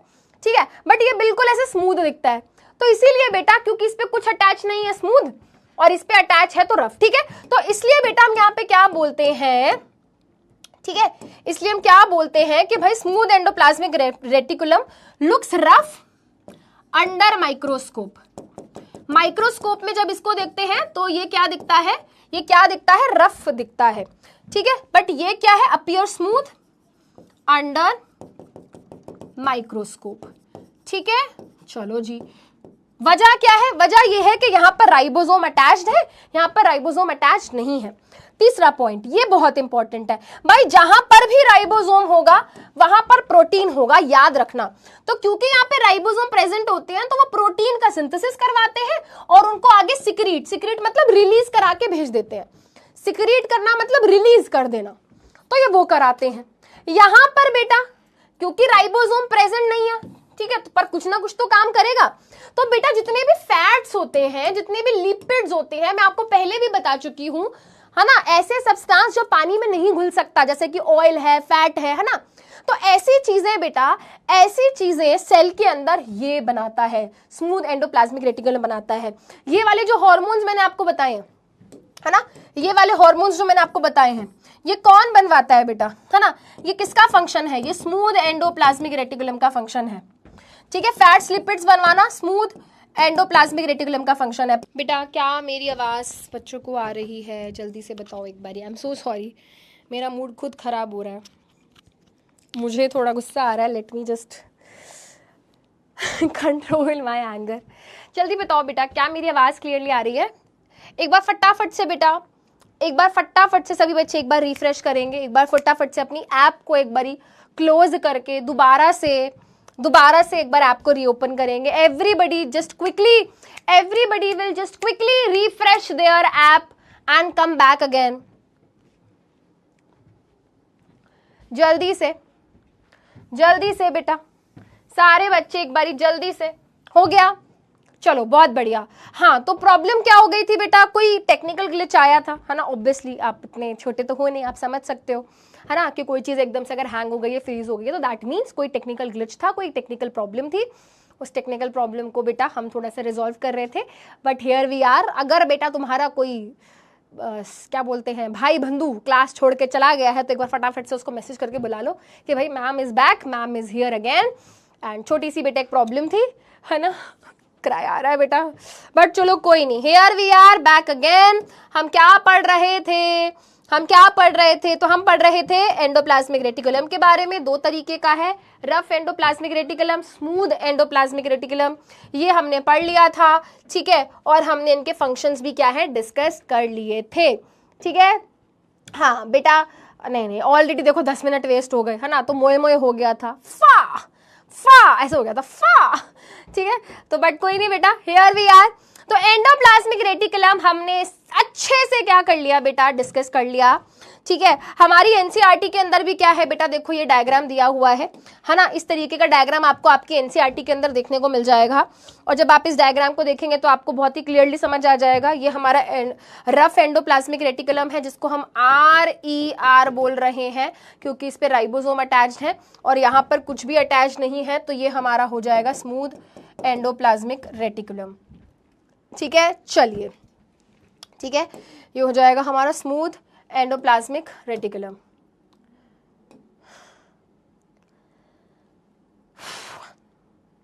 ठीक है, चलिए बेटा, थोड़ा सा ना माइंड बहुत डिस्टर्ब हो जाता है जब इस तरीके से कोई एक्टिविटी हो जाए, तो फील्स बैड, ठीक है। मैंने इधर उधर फोन भी कर दिए और अब लोगों के रिप्लाई आ रहे हैं, ठीक है बेटा। चलिए अब फटाफट से चलते हैं बेटा हमारे नेक्स्ट सेल ऑर्गेनेली पे, जिसका नाम है हमारा गोल्जी अपरेटस, ठीक है। अब गोल्जी अपरेटस क्या है, चलो देखते हैं, फटाफट से समझते हैं। मान लेते हैं बेटा ये क्या है, मान लेते हैं ये हमारा सेल है ना। सेल के अंदर ये क्या हो गया बेटा, सेल के अंदर ये हमारा न्यूक्लियस हो गया। न्यूक्लियस के अंदर डीएनए वगैरह होता है ना। और यहाँ पर बेटा इस तरीके से क्या हो गया, this is our endoplasmic reticulum, है ना। ये हमारा क्या है, ये हमारा एंडोप्लाज्मिक रेटिकुलम हो गया। एंडोप्लाज्मिक रेटिकुलम के सरफेस पे अगर राइबोसोम अटैच्ड है तो ये RER हो गया, और इस पे अटैच नहीं है तो ये SER हो गया। अब एंडोप्लाज्मिक रेटिकुलम के बिल्कुल पास में, एंडोप्लाज्मिक रेटिकुलम के बेटा बिल्कुल पास में ही क्या होता है, इस तरीके से एक सेल ऑर्गेनेली होता है ना। और ये एक सिंगल नहीं बेटा, ये बहुत सारे इस तरीके से पाउच जैसे स्ट्रक्चर्स, जैसे कि बेटा ये एक पाउच जैसा स्ट्रक्चर हो गया, ये दूसरा पाउच जैसा स्ट्रक्चर हो गया, ये तीसरा पाउच जैसा स्ट्रक्चर हो गया, ये चौथा पाउच जैसा स्ट्रक्चर हो गया। तो ऐसे बहुत सारे छोटे छोटे पाउच जैसे स्ट्रक्चर से मिलकर बनता है, ठीक है। तो जैसे कि बेटा यहाँ पे बना देती हूँ, है ना, ये पहला पाउच जैसा स्ट्रक्चर, ये दूसरा, ये तीसरा, ये चौथा, और भी हो सकते हैं, है ना। तो ये जो पाउच जैसे स्ट्रक्चर है बेटा, इनका नाम होता है सिस्टर्ने। क्या होता है बेटा, इनका नाम होता है सिस्टर्ने, है ना। तो बेटा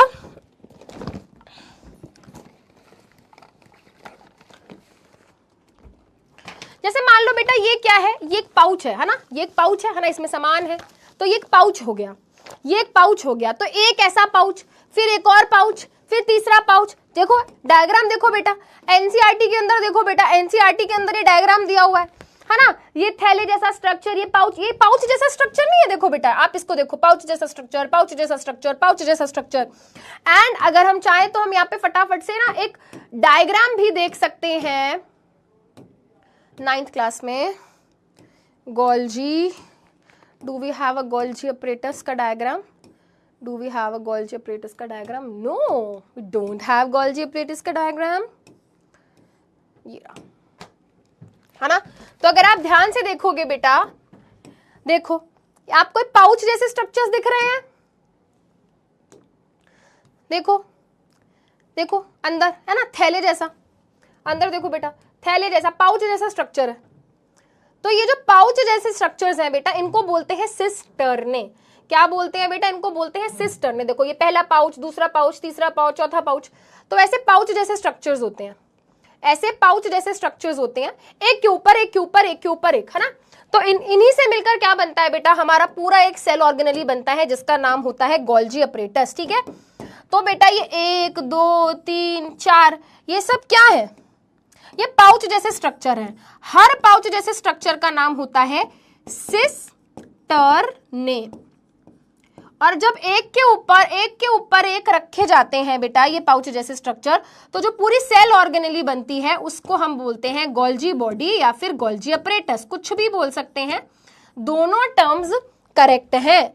कुछ भी बोल सकते हैं बेटा, दोनों टर्म्स क्या हैं बेटा, करेक्ट है, ठीक है,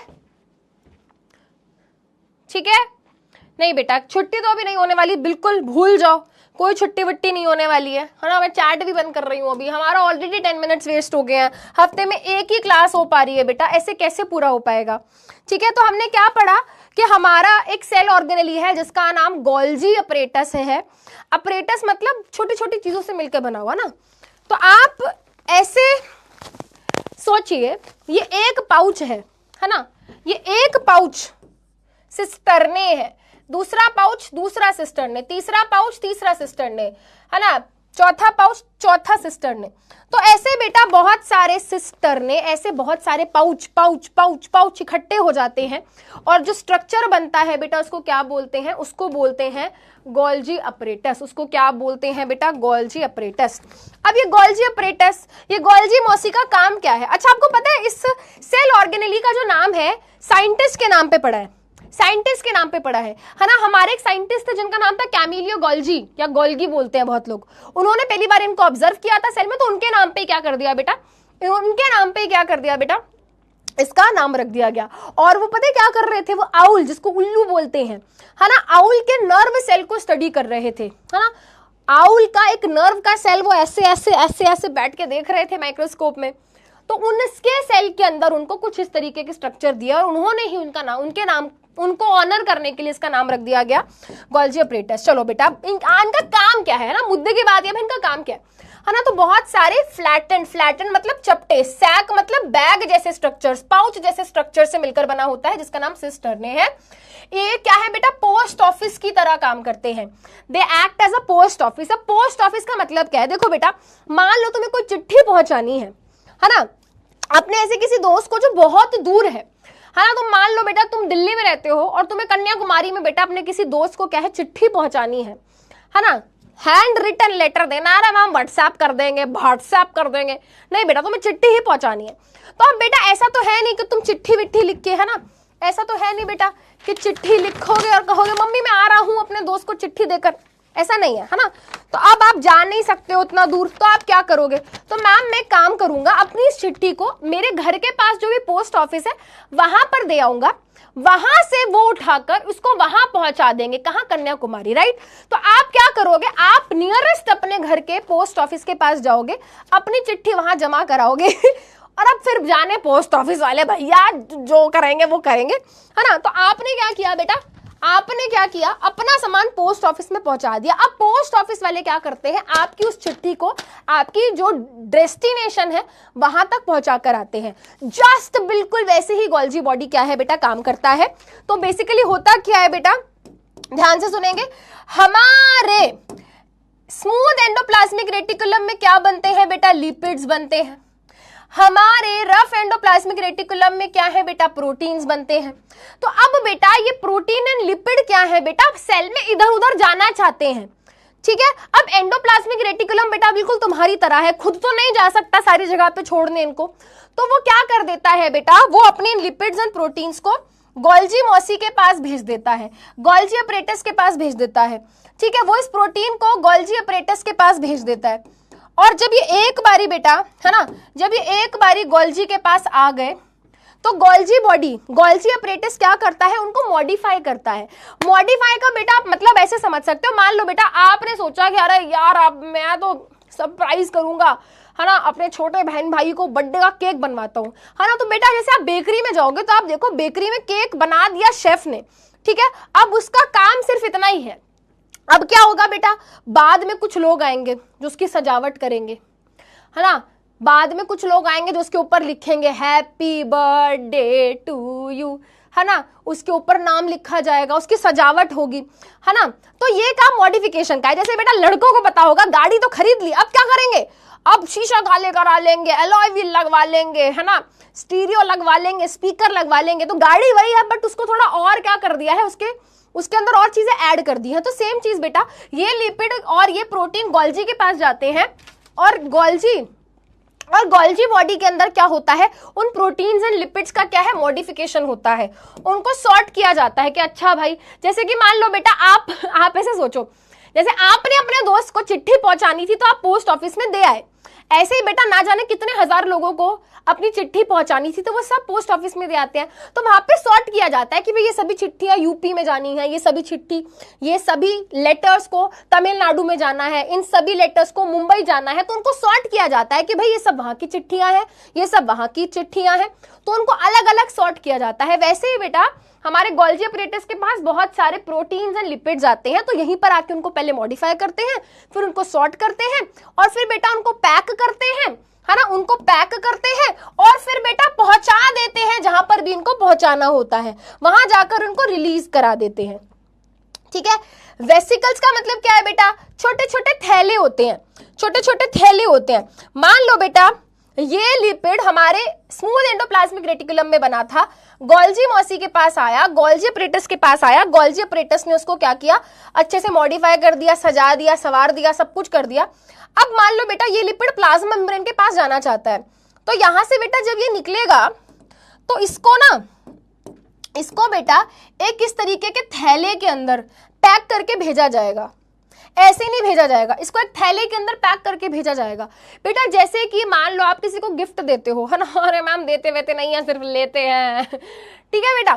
तो मान लो आप तुम बहुत ही कुछ सेंसिटिव सा, बहुत ही कुछ फ्रेजाइल, मतलब कोई भी ऐसी चीज जो बहुत जल्दी टूट सकती है ना, तो बहुत ही कीमती चीज है, तो ऑब्वियस सी बात है तुम अपने दोस्त को गिफ्ट दोगे तो किसी डब्बे के अंदर डाल के दोगे, है ना, डब्बे को पैक करोगे गिफ्टिंग पेपर से। तो वैसे ही भाई, तो ये लिपिड प्रोटीन को जब यहां से निकाला जाता है आगे भेजने के लिए, तो उसको एक थैले जैसे स्ट्रक्चर के अंदर पैक करके भेजा जाता है, जिसका नाम वेसिकल होता है। ठीक है, तो ये सब काम है भाई गोल्जी का। ठीक है, पेपर में अगर क्वेश्चन आता है क्या काम है गोल्जी का, तो हम बताएंगे गोल्जी बॉडी, गोल्जी अपरेटस एक ऐसा सेल ऑर्गेनेली है जो पोस्ट ऑफिस की तरह काम करता है। ये प्रोटीन एंड लिपिड्स का, है ना, ये क्या करता है बेटा, प्रोटीन एंड लिपिड्स का, याद रखेंगे, ये प्रोटीन एंड लिपिड्स का मॉडिफिकेशन करता है, प्रोटीन एंड लिपिड्स का सॉर्टिंग करता है, प्रोटीन एंड लिपिड्स का पैकेजिंग करता है, प्रोटीन एंड लिपिड्स का ट्रांसपोर्ट करता है। ठीक है, उसके अलावा बेटा एक सेल ऑर्गेनेली होता है जिसका नाम लाइजोसोम है। यही गोल्जी बॉडी लाइजोसोम वाले सेल ऑर्गेनेली की फॉर्मेशन के लिए रिस्पॉन्सिबल है। तो लाइजोसोम कौन बनाता है? गोल्जी अपरेटस बनाता है। उसके अलावा बेटा ये सिंपल शुगर्स को कॉम्प्लेक्स शुगर में कन्वर्ट करता है। सिंपल से कॉम्प्लेक्स शुगर का मतलब क्या है बेटा जी? मतलब मान लो ये है ना, ये अलग अलग सिंपल शुगर्स हैं, इन सबको जोड़ देगा और इस तरीके से एक कॉम्प्लेक्स शुगर बना देगा, है ना। तो सिंपल चीजों को कॉम्प्लेक्स में कन्वर्ट करने का काम है हमारे गोल्जी अपरेटस का। ठीक है, एक क्वेश्चन हो जाए दोस्तों, क्योंकि बहुत देर से पढ़ रहे हैं। ठीक है, चलो बताओ क्या आंसर होगा बेटा इसका, जल्दी से बताओ। What will be the correct answer? What will be the correct answer? Lysosome कौन सा सेल ऑर्गेनेली बनाता है? Lysosomes are formed by which cell organelle? नहीं बेटा प्लीज, आप ना हर बार ऐसे बोलते हो बस करो मैम बस करो। बेटा देखो आपकी मैथ्स वैथ्स की जो क्लासेस हैं, आप किसी और सब्जेक्ट की जैसे देखें तो बेटा आपकी नंबर ऑफ क्लासेस ज्यादा हैं।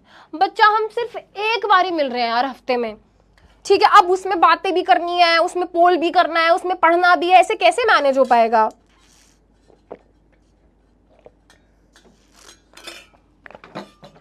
तो थोड़ा सा कॉपरेट करो भाई, थोड़ा सा कॉपरेट करो, ऐसे नहीं करना है।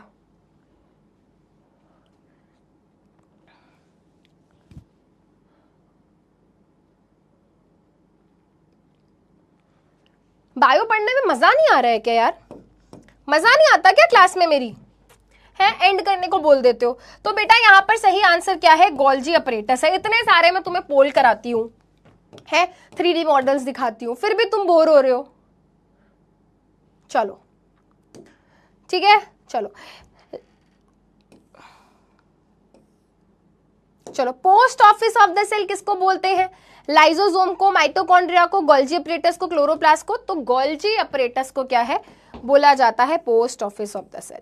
ठीक है, चलो बेटा अब फटाफट से अपने आगे नेक्स्ट सेल ऑर्गेनेली पे आते हैं जिसका नाम है लाइजोसोम। ठीक है, तो लाइजोसोम इज लाइक हमसे जो टकराएगा चूर चूर हो जाएगा। लाइजोसोम इज लाइक टुकड़े टुकड़े करके रख दूंगा। लाइसोसोम इज लाइक चीर के रख दूंगा। मतलब भाई लाइसोसोम बड़ा खतरनाक सा सेल ऑर्गेनेली है, ठीक है। लाइसोसोम इज वेरी खतरनाक। क्यों मैम? क्योंकि बेटा अगर कोई भी चीज लाइसोसोम के अंदर जाती है तो लाइसोसोम बेटा उसको ब्रेक डाउन कर देता है ना। लाइसोसोम के अंदर कोई भी चीज जाती है बेटा तो लाइसोसोम उसके टुकड़े टुकड़े टुकड़े टुकड़े टुकड़े टुकड़े टुकड़े टुकड़े मतलब तोड़ देता है, छोटे छोटे छोटे छोटे छोटे छोटे छोटे छोटे छोटे पीसेस कर देता है, उसको तोड़ देता है। तोड़ना मतलब ब्रेक डाउन, ब्रेक डाउन मतलब डाइजेस्ट करना। अब बेटा यहाँ पर ध्यान से सुन लो, ध्यान से सुन लो, ध्यान से सुन लो। मान लो बेटा ये हमारा सेल है, माने ही जा रहे हैं मैम, मान लो, बार बार बोलती हो, मान लो मान लो मान लो, मान लिया मैम, मान लिया, ठीक है। ये अपना क्या हो गया? जे अपना न्यूक्लियस हो गया दोस्तों, जे अपना ER हो गया दोस्तों, ठीक है दोस्तों, ओके दोस्तों, ये ठीक है। यहां पर अपना गोल्जी बॉडी हो गया दोस्तों। तो अब क्या है? अब क्या है? अब बेटा ये लाइसोसोम नाम के कुछ स्फेरिकल स्ट्रक्चर्स पाए जाते हैं, है ना, एक से ज्यादा भी हो सकते हैं। अब बेटा सबसे पहला पॉइंट ये है कि भाई इनके पास सिंगल मेम्ब्रेन है, जो कि हम पहले ही पढ़ चुके हैं, है ना। अब दूसरी बात, इनके अंदर क्या है? भरे हुए हैं, फिल्ड। इनके अंदर क्या है? बहुत सारे डाइजेस्टिव एंजाइम्स हैं। डाइजेस्ट मतलब तोड़ना, है ना, डाइजेस्ट का मतलब होता है तोड़ना। तो इनके अंदर क्या होते हैं बेटा? डाइजेस्टिव एंजाइम्स होते हैं, जो कि क्या करते हैं? ब्रेक डाउन कर देते हैं। क्या कर देते हैं? ब्रेक डाउन, तोड़ देते हैं। किस चीजों को? बेटा सेल के अंदर कोई भी ऐसा प्रोटीन है जो रिक्वायर्ड नहीं है, अनवांटेड मतलब जो नहीं चाहिए।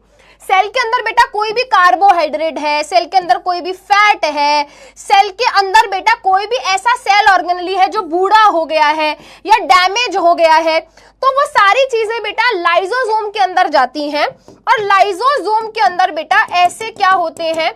ऐसे एंजाइम्स होते हैं जो उनको तोड़ देते हैं। क्या होते हैं बेटा? ऐसे एंजाइम्स। एंजाइम्स का मतलब क्या होता है बेटा? एंजाइम्स का मतलब होता है ऐसे केमिकल्स जो किसी भी केमिकल रिएक्शन को कराने में हेल्प करते हैं। आपने सलाइवरी अमाइलेज के बारे में सुना है? पता नहीं मैम, छुट्टी कर दो, हमसे कुछ मत पूछो। जल्दी बताओ। तो बेटा एंजाइम्स बेसिकली ऐसे केमिकल सब्सटेंसेस होते हैं जो किसी भी केमिकल रिएक्शन को कराने में हेल्प करते हैं, ठीक है। तो बेटा आप ऐसे याद रखो, ये बहुत सारे डाइजेस्टिव एंजाइम्स मतलब चीजों को तोड़ने वाले केमिकल, डाइजेस्टिव एंजाइम मतलब चीजों को तोड़ने वाले केमिकल्स, ठीक है, वो इसके अंदर भरे हुए हैं बेटा, ठीक है। तो कोई भी बेटा कोई भी ऐसा प्रोटीन जो हमारे सेल को नहीं चाहिए, लाइसोसोम उसको तोड़ देता है, खत्म कर देता है, टुकड़े टुकड़े करके मार देता है, खत्म कर देता है। कार्बोहाइड्रेट जो नहीं चाहिए, कोई फैट बेटा जो नहीं चाहिए, कोई भी ऐसा सेल ऑर्गेनेली जो बूढ़ा हो गया है या डैमेज हो गया है, ठीक है, तो वो क्या करता है बेटा? उन सब चीजों को कहां भेज दिया जाता है? लाइसोसोम के अंदर। लाइसोसोम उनको तोड़ देता है और फटाफट से हमारे सेल को साफ सुथरा कर देता है, ठीक है। तो ये हमारे सेल को क्लीन और हेल्दी रखने में मदद करता है। इसके अलावा बेटा याद रखेंगे, अगर कोई बैक्टीरिया वायरस, मान लो बेटा ये क्या है, ठीक है, मान लो बेटा ये क्या है मैम? मान लो बेटा ये कोई बैक्टीरिया है ना।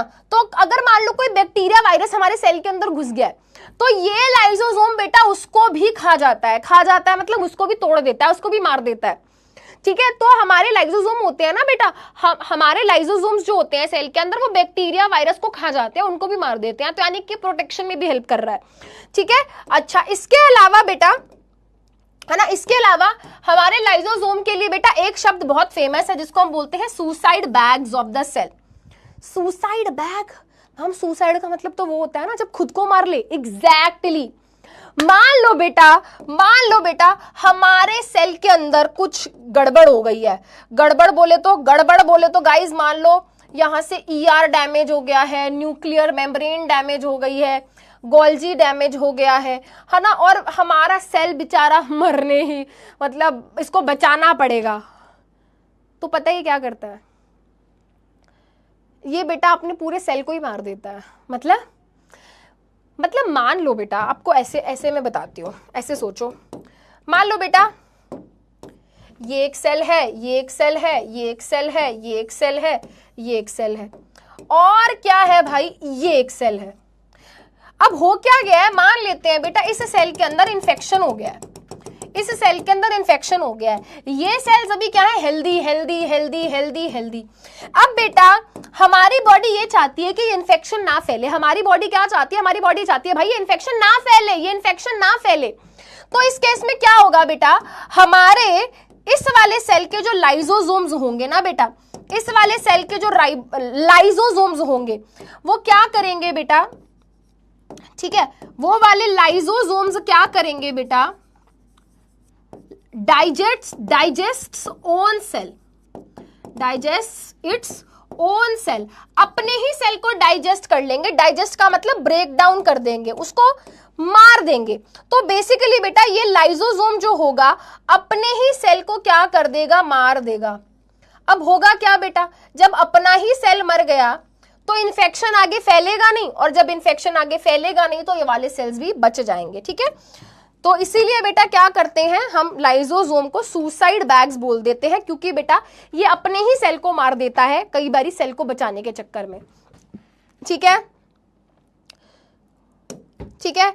चलो एक चीज और दी हुई है हमारी एनसीईआरटी के अंदर, आपने क्लास 8th में सेक्सुअल रिप्रोडक्शन के बारे में पढ़ा होगा, तो आपको पता होगा भाई ह्यूमंस के अंदर स्पर्म सेल होता है, ठीक है, ह्यूमन मेल्स के अंदर स्पर्म सेल होता है, एंड फीमेल्स के अंदर होता है ओवम या फिर एग सेल, ओवम या फिर एग सेल, है ना। तो यहां पे एक अच्छी खासी एक कवरिंग होती है, इसको सराउंड करके रखती है, ठीक है बेटा। फर्टिलाइजेशन की प्रोसेस कब होती है, फर्टिलाइजेशन की प्रोसेस तब पूरी होती है जब ये दोनों सेल मिलकर एक हो जाए, राइट, जब ये दोनों सेल मिलकर एक हो जाए। तो आपको पता है हमारे ये जो स्पर्म सेल्स होते हैं, हमारे ये जो स्पर्म सेल्स होते हैं बेटा, इनके अंदर के जो लाइजोसोम्स होते हैं ना, इनके अंदर के जो लाइजोसोम्स होते हैं वो क्या करते हैं बेटा, एग सेल की आउटर बाउंड्री को या आउटर लेयर को क्या करते हैं, ब्रेक करने में हेल्प करते हैं। What is this, this is sperm cell. What is this, this is ovum, जिसको हम एग सेल भी बोलते हैं। आगे चल के बेटा हमें रिप्रोडक्शन चैप्टर भी पढ़ना है, तो वहां पर भी मैं बता दूंगी दोबारा। तो बेटा हमें पता है कि फर्टिलाइजेशन की प्रोसेस के दौरान ये दोनों सेल मिलकर एक हो जाते हैं, फर्टिलाइजेशन की प्रोसेस के दौरान ये दोनों सेल मिलकर क्या हो जाते हैं भाई, एक हो जाते हैं, ठीक है। तो बेटा अगर हम ये चाहते हैं कि ये दोनों मिलकर एक हो जाएं, ठीक है, तो बेटा इसकी ये जो बाउंड्री होती है ना, धीरे धीरे धीरे धीरे इसको धीरे धीरे डाइजेस्ट करने में कौन हेल्प करता है, इसको धीरे धीरे बेटा डाइजेस्ट करने में कौन हेल्प करता है बेटा, यही लाइजोसोम्स, ठीक है। ये जो लेयर है ना एग सेल की, इसको ब्रेक करने में, इसको तोड़ने में, है ना, इसको ब्रेक करने में कौन हेल्प करता है, लाइजोसोम्स हेल्प करते हैं, ठीक है बेटा। चलो यहां पर इसके बाद एक और सेल ऑर्गेनेली की बात करेंगे बेटा, विच आर वैक्यूल्स, सुनेंगे बेटा। वैक्यूल्स क्या होते हैं, बहुत ही सिंपल सी चीज है। मान लेते हैं बेटा ये हमारा क्या है, सेल है, सेल के अंदर न्यूक्लियस है, यहां पे इस तरीके से हमारा एंडोप्लाज्मिक रेटिकुलम है। अब बेटा है ना, यहां पर इस तरीके से गोल्जी बॉडी है, लाइजोसोम्स है। अब हमारे सेल के अंदर क्या होता है बेटा, अगर हम प्लांट सेल की बात करें तो वहां पर बेटा बहुत सारी चीजें स्टोर करनी होती हैं, तो वहां पर एक बहुत बड़ा सा एक स्ट्रक्चर पाया जाता है जिसका नाम होता है वैक्यूल, जिसका नाम होता है बेटा क्या, जिसका नाम होता है वैक्यूल। वैक्यूल को हम स्टोरेज सैक भी बोलते हैं, क्या बोलते हैं हम, वैक्यूल को स्टोरेज सैक भी बोलते हैं। देखो बेटा ये क्या है, इनके पास सिंगल मेम्ब्रेन होती है ना, और हमारी वैक्यूल की मेम्ब्रेन का नाम होता है टोनोप्लास्ट। ये जो वैक्यूल की कवरिंग है ना बेटा, वैक्यूल की ये जो कवरिंग है, इस कवरिंग का नाम है, वैक्यूल के पास एक ही मेम्ब्रेन, एक ही कवरिंग है, और इस कवरिंग का नाम होता है टोनोप्लास्ट। और ये बिल्कुल प्लाज्मा मेम्ब्रेन की तरह सेलेक्टिवली परमिएबल होती है। ये क्या होती है बेटा, सेलेक्टिवली परमिएबल। सेलेक्टिवली परमिएबल का मतलब आपको पता है ना, केवल सेलेक्टिव चीजें ही अंदर आ सकती हैं। मैं अंदर आ जाऊं दीदी, हाँ भाई आ जाओ, तुम्हारा ही घर है, आ जाओ आ जाओ, ठीक है, आ जाओ भाई, कोई दिक्कत नहीं है। Welcome welcome welcome. मैं आ जाऊं दीदी अंदर? हाँ, टोनोप्लास्ट कहती है हाँ हाँ आ जाओ, और ये चीजें अंदर आके स्टोर हो जाती हैं। ठीक है, यहां पर इसने कहा और टोनोप्लास्ट दीदी मैं अंदर आ जाऊं? तो कहता है भीड़ काम अंदर नहीं, भीड़ नहीं चाहिए अंदर, चलो आगे चलो, नो नो नो एंट्री। तो बेटा ये बहुत सारी चीजों को एंट्री दे भी देती है, बहुत सारी चीजों को एंट्री नहीं देती, बिल्कुल प्लाज्मा मेम्ब्रेन की तरह। अब है क्या भाई, ये स्टोरेज का काम है इसका। बहुत सारा पानी यहाँ पर स्टोर होता है, बहुत सारी शुगर्स, बहुत सारे कार्बोहाइड्रेट्स, है ना, बहुत सारा वेस्ट, तो बहुत सारी चीजों को स्टोर करने का काम है। ठीक है, बहुत सारी चीजों को स्टोर करने का क्या है बेटा, काम होता है हमारे वैक्यूल का। बेटा आप सभी को पता है कि हमारे 10-15 मिनट क्लास फ्रीज होने के चक्कर में वेस्ट हो गए, तो बेटा प्लीज मुझे वो कंपनसेट करने दो, है ना। मैं किसी को बोलूंगी भी ना कि बेटा मैं एक्स्ट्रा क्लास लूंगी, तो तुम वैसे ही रोने लगोगे। प्लीज कोऑपरेट बेटा थोड़ा सा। ठीक है, तो वैक्यूल का काम क्या है बेटा, वैक्यूल चीजों का स्टोर करता है, वाटर को, मिनरल्स को, शुगर्स को, वेस्ट मटेरियल को स्टोर करता है।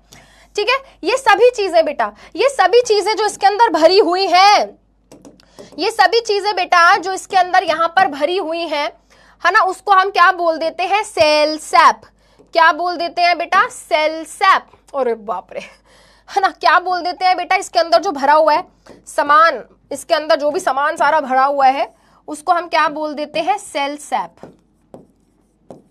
ठीक है, ठीक है। उसके अलावा बेटा इसका एक काम और है, क्योंकि इसके अंदर बहुत सारी चीजें भरी हुई हैं, है ना, क्योंकि इसके अंदर बहुत सारी चीजें भरी हुई हैं, तो ये सेल का प्रेशर मेंटेन करके रखता है और हमारे सेल को टर्जिड या फर्म रखता है। टर्जिड या फर्म का मतलब है टाइट रखता है। ठीक है बेटा, अगर मैं, है ना,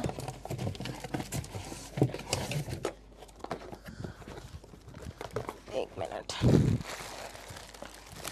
by the way this is my science experiment kit guys. आपकी गर्मियों की छुट्टियां हो गई हैं और आप क्लास में, है ना, मैं तो वैसे कई बार बताती ही नहीं हूँ खैर मैं तो, बट अगर आप गर्मी की छुट्टियों में जेन्युइनली अपने टाइम को ढंग से यूटिलाइज करना चाहते हो तो इस साइंस एक्सपेरिमेंट किट के अंदर बहुत सारा सामान दिया हुआ है ना। केमिकल्स हैं जो कि बिल्कुल भी हार्मफुल नहीं है, फूड ग्रेड के केमिकल्स हैं, बेकिंग सोडा, कैल्शियम हाइड्रोक्साइड, है ना, और मोटर है ना, इस तरीके से फैंस हैं, बैटरी है, कैपेसिटर है, टेस्ट ट्यूब है ना, इस तरीके से बेटा ये छोटी छोटी फिजिक्स की चीजें हैं, सिट्रिक एसिड, लिटमस पेपर है जो कि आप एसिड बेसिस वगैरह सॉल्ट्स वगैरह सब पढ़ते हो, है ना। तो इसमें बहुत सारा बेटा क्या है, अपरेटस है, इसमें इतना सारा सामान है कि आप इस एक सिंगल किट से घर पे बैठ के आराम से 50 एक्सपेरिमेंट्स या एक्टिविटीज कर सकते हो। तो इफ यू आर इंटरेस्टेड, है ना, आप ये ले सकते हो। आप PW स्टोर पे जाके लिख देना साइंस किट बाय समृद्धि मैम, है ना। छोटी सी किट है, ज़्यादा महंगी नहीं है, 400 रुपये के आसपास की किट है, पर इसमें बहुत सारा सामान है। लैब मैनुअल है, हाँ, लैब मैनुअल मतलब इंस्ट्रक्शन मैनुअल कि कैसे हमें परफॉर्म करने हैं, कैसे हमें एक्सपेरिमेंट्स परफॉर्म करने हैं, तो पूरा इसमें दिया हुआ है और बहुत सारा सामान है। मैं क्या ढूंढ रही थी, हाँ मैं ढूंढ रही थी बलून, है ना। तो बेटा आप सोचो ये वैक्यूल है ना, तो बेटा वैक्यूल के अंदर बहुत सारा सामान भरा हुआ होता है।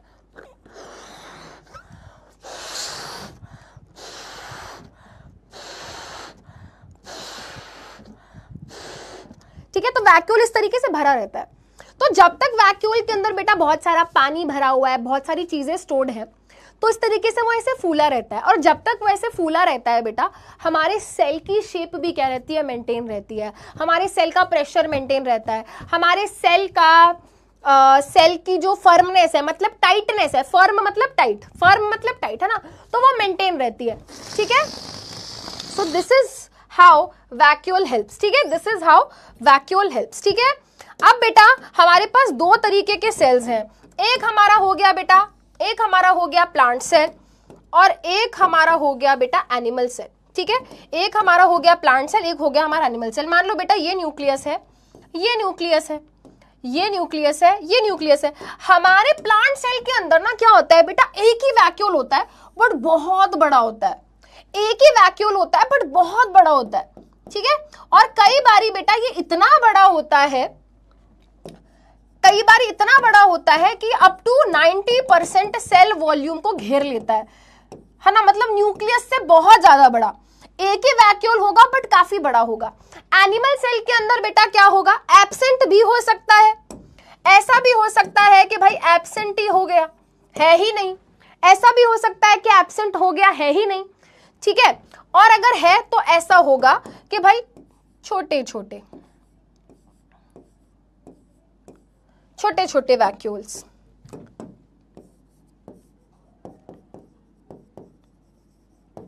ठीक है, ठीक है, समझे? चलो अच्छा रुको, तो माइटोकॉन्ड्रिया, अब एक काम तो कर सकते हो, एक काम बेटा देखो हम मैम रुक जाओ, मैम रुक जाओ। अच्छा एक काम करोगे, नोट्स में लिख लाओगे इसको, नेक्स्ट क्लास में इसको नोट्स में जरूर लिखेंगे, ठीक है बेटा। ये इसके अलावा डायग्राम नहीं भी बनाओगे तो कोई दिक्कत नहीं है ना। ये मैं जितनी भी चीजें बेटा यहां पर लिख के छोड़ के जा रही हूं, है ना, ये नोट्स में लिख लेंगे बेटा, है ना। ये क्रोमोप्लास्ट हो गया, इसको जरूर नोट्स में लिखेंगे। ल्यूकोप्लास्ट हो गया, इसको जरूर नोट्स में लिखेंगे। और इसको भी नोट्स में लिखेंगे, है ना। मैंने पढ़ाना शुरू कर दिया तो फिर वो बीच में रह जाएगा, कोई फायदा नहीं है, और तुम रोगे वो अलग, ठीक है।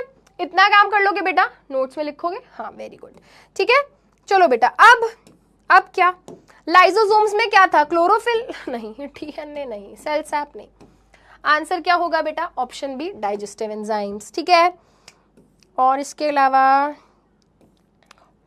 बाकी तो अभी हमने डिस्कस किया ही नहीं है, ठीक है, बाकी तो हमने डिस्कस किया ही नहीं है बेटा। That's all for today's class, ठीक है। आज की क्लास हम यहीं पे खत्म करते हैं बेटा। आपको जो डीपीपी यानी कि डीएचए मिलता है उसमें ना कुछ क्वेश्चंस माइटोकॉन्ड्रिया और क्लोरोप्लास्ट वगैरह के हो सकते हैं, सुनो मेरी बात, तो पैनिक नहीं करना। अब तुम्हें भी पता है कि हमारी बीच में थोड़ी क्लास खराब हो गई जिसके कारण सारा टॉपिक कवर नहीं हो पाया, बट कोई नहीं, कोशिश करना आंसर करने की, नहीं हो पाता तो नेक्स्ट क्लास में पढ़ लेंगे, वहां कवर हो जाएगा, ठीक है। कोई ऐसी कोई जल्दीबाजी है ही नहीं बेटा, है ना। बात यह है कि क्लास में जो भी पढ़ रहे हैं वो समझ आना चाहिए। अपने नोट्स कंप्लीट करेंगे बेटा, है ना, अपने नोट्स जरूर कंप्लीट करेंगे। क्लास के बाद बेटा आपको पीडीएफ मिलता है ना। ये सब चीजें तो अब हम नेक्स्ट क्लास में करेंगे, तो ये सब मैं हटा ही रही हूँ, ये हमारा नहीं हो पाया आज cover, but that's fine. What most important thing is, भाई इंपॉर्टेंट बात ये है कि जो पढ़ रहे हैं वो अच्छे से समझ आना चाहिए, है ना। जो पढ़ना है वो हमें अच्छे से पढ़ना है, जो पढ़ना है वो हमें अच्छे से पढ़ना है, पॉइंट ये है सारा, ठीक है। तो बेटा क्लास के बाद जरूर मुझे कमेंट करके बताएंगे आज क्लास में कितना मजा आया, क्लास में क्या अच्छे से समझ आया, ठीक है। सब कुछ अच्छे से समझ आ रहा ही नहीं आ रहा, है ना। ये सारी चीजें बेटा अब हम क्या करेंगे, नेक्स्ट क्लास में कैरी फॉरवर्ड करेंगे। आई होप तुम क्लासेस एंजॉय कर रहे हो, आई होप बेटा स्कूल में तुम्हारी परफॉर्मेंस अच्छी चल रही होगी, दैट इज मोर इम्पोर्टेंट, ठीक है। बाकी बेटा बीजेपी जिंदाबाद, पूकी जनता पार्टी, ठीक है बेटा। तो पूकी जनता पार्टी के पूकीज अब भाग जाओ जल्दी से, आई नो भूख लग रही होगी, डिनर का टाइम हो गया, ठीक है। अब हम कब मिलेंगे पता नहीं कब मिलेंगे, बट जल्दी मिलेंगे दोस्तों। नेक्स्ट क्लास में क्या करेंगे, माइटोकॉन्ड्रिया की बात करेंगे, क्लोरोप्लास्ट यानी कि प्लास्टिड्स की बात करेंगे, एंड मैं कोशिश करूंगी कि आपको सेल डिवीजन वाला टॉपिक भी पढ़ा दूं, ठीक है बेटा। तो that's all for today's class. I hope बेटा you are enjoying the classes. मैं जस्ट आपको ये बोलना चाहती हूँ बेटा, क्लास 9th में आके बच्चे काफी लोड ले लेते हैं, काफी दिमाग पे प्रेशर डाल लेते हैं, क्योंकि बहुत सारी नई चीजें सीखते हैं, समझते हैं, बट मैं बार बार बोल रही हूँ बेटा प्रेशर नहीं देना है, दिमाग पे हो जाएगा। बस कंसिस्टेंटली मेरी क्लासेस को फॉलो करो, नोट्स को फॉलो करो। पेपर में कोई भी ऐसी चीज नहीं होगी जो तुमको देख के लगे यार ये तो नहीं पढ़ाया, हर चीज क्लास में अच्छे से कवर हो रही है। बस कंसिस्टेंसी से पढ़ते जाओ, एनसीईआरटी रीड करो, नोट्स कंप्लीट करो, क्वेश्चन प्रैक्टिस करो, दैट इज इनफ। उसके अलावा कुछ ऐसा नहीं होगा जो पेपर में ना आए, ठीक है बेटा। So that's all for today's class, thank you so much, signing off, PJP जिंदाबाद गाइस, बाय बाय।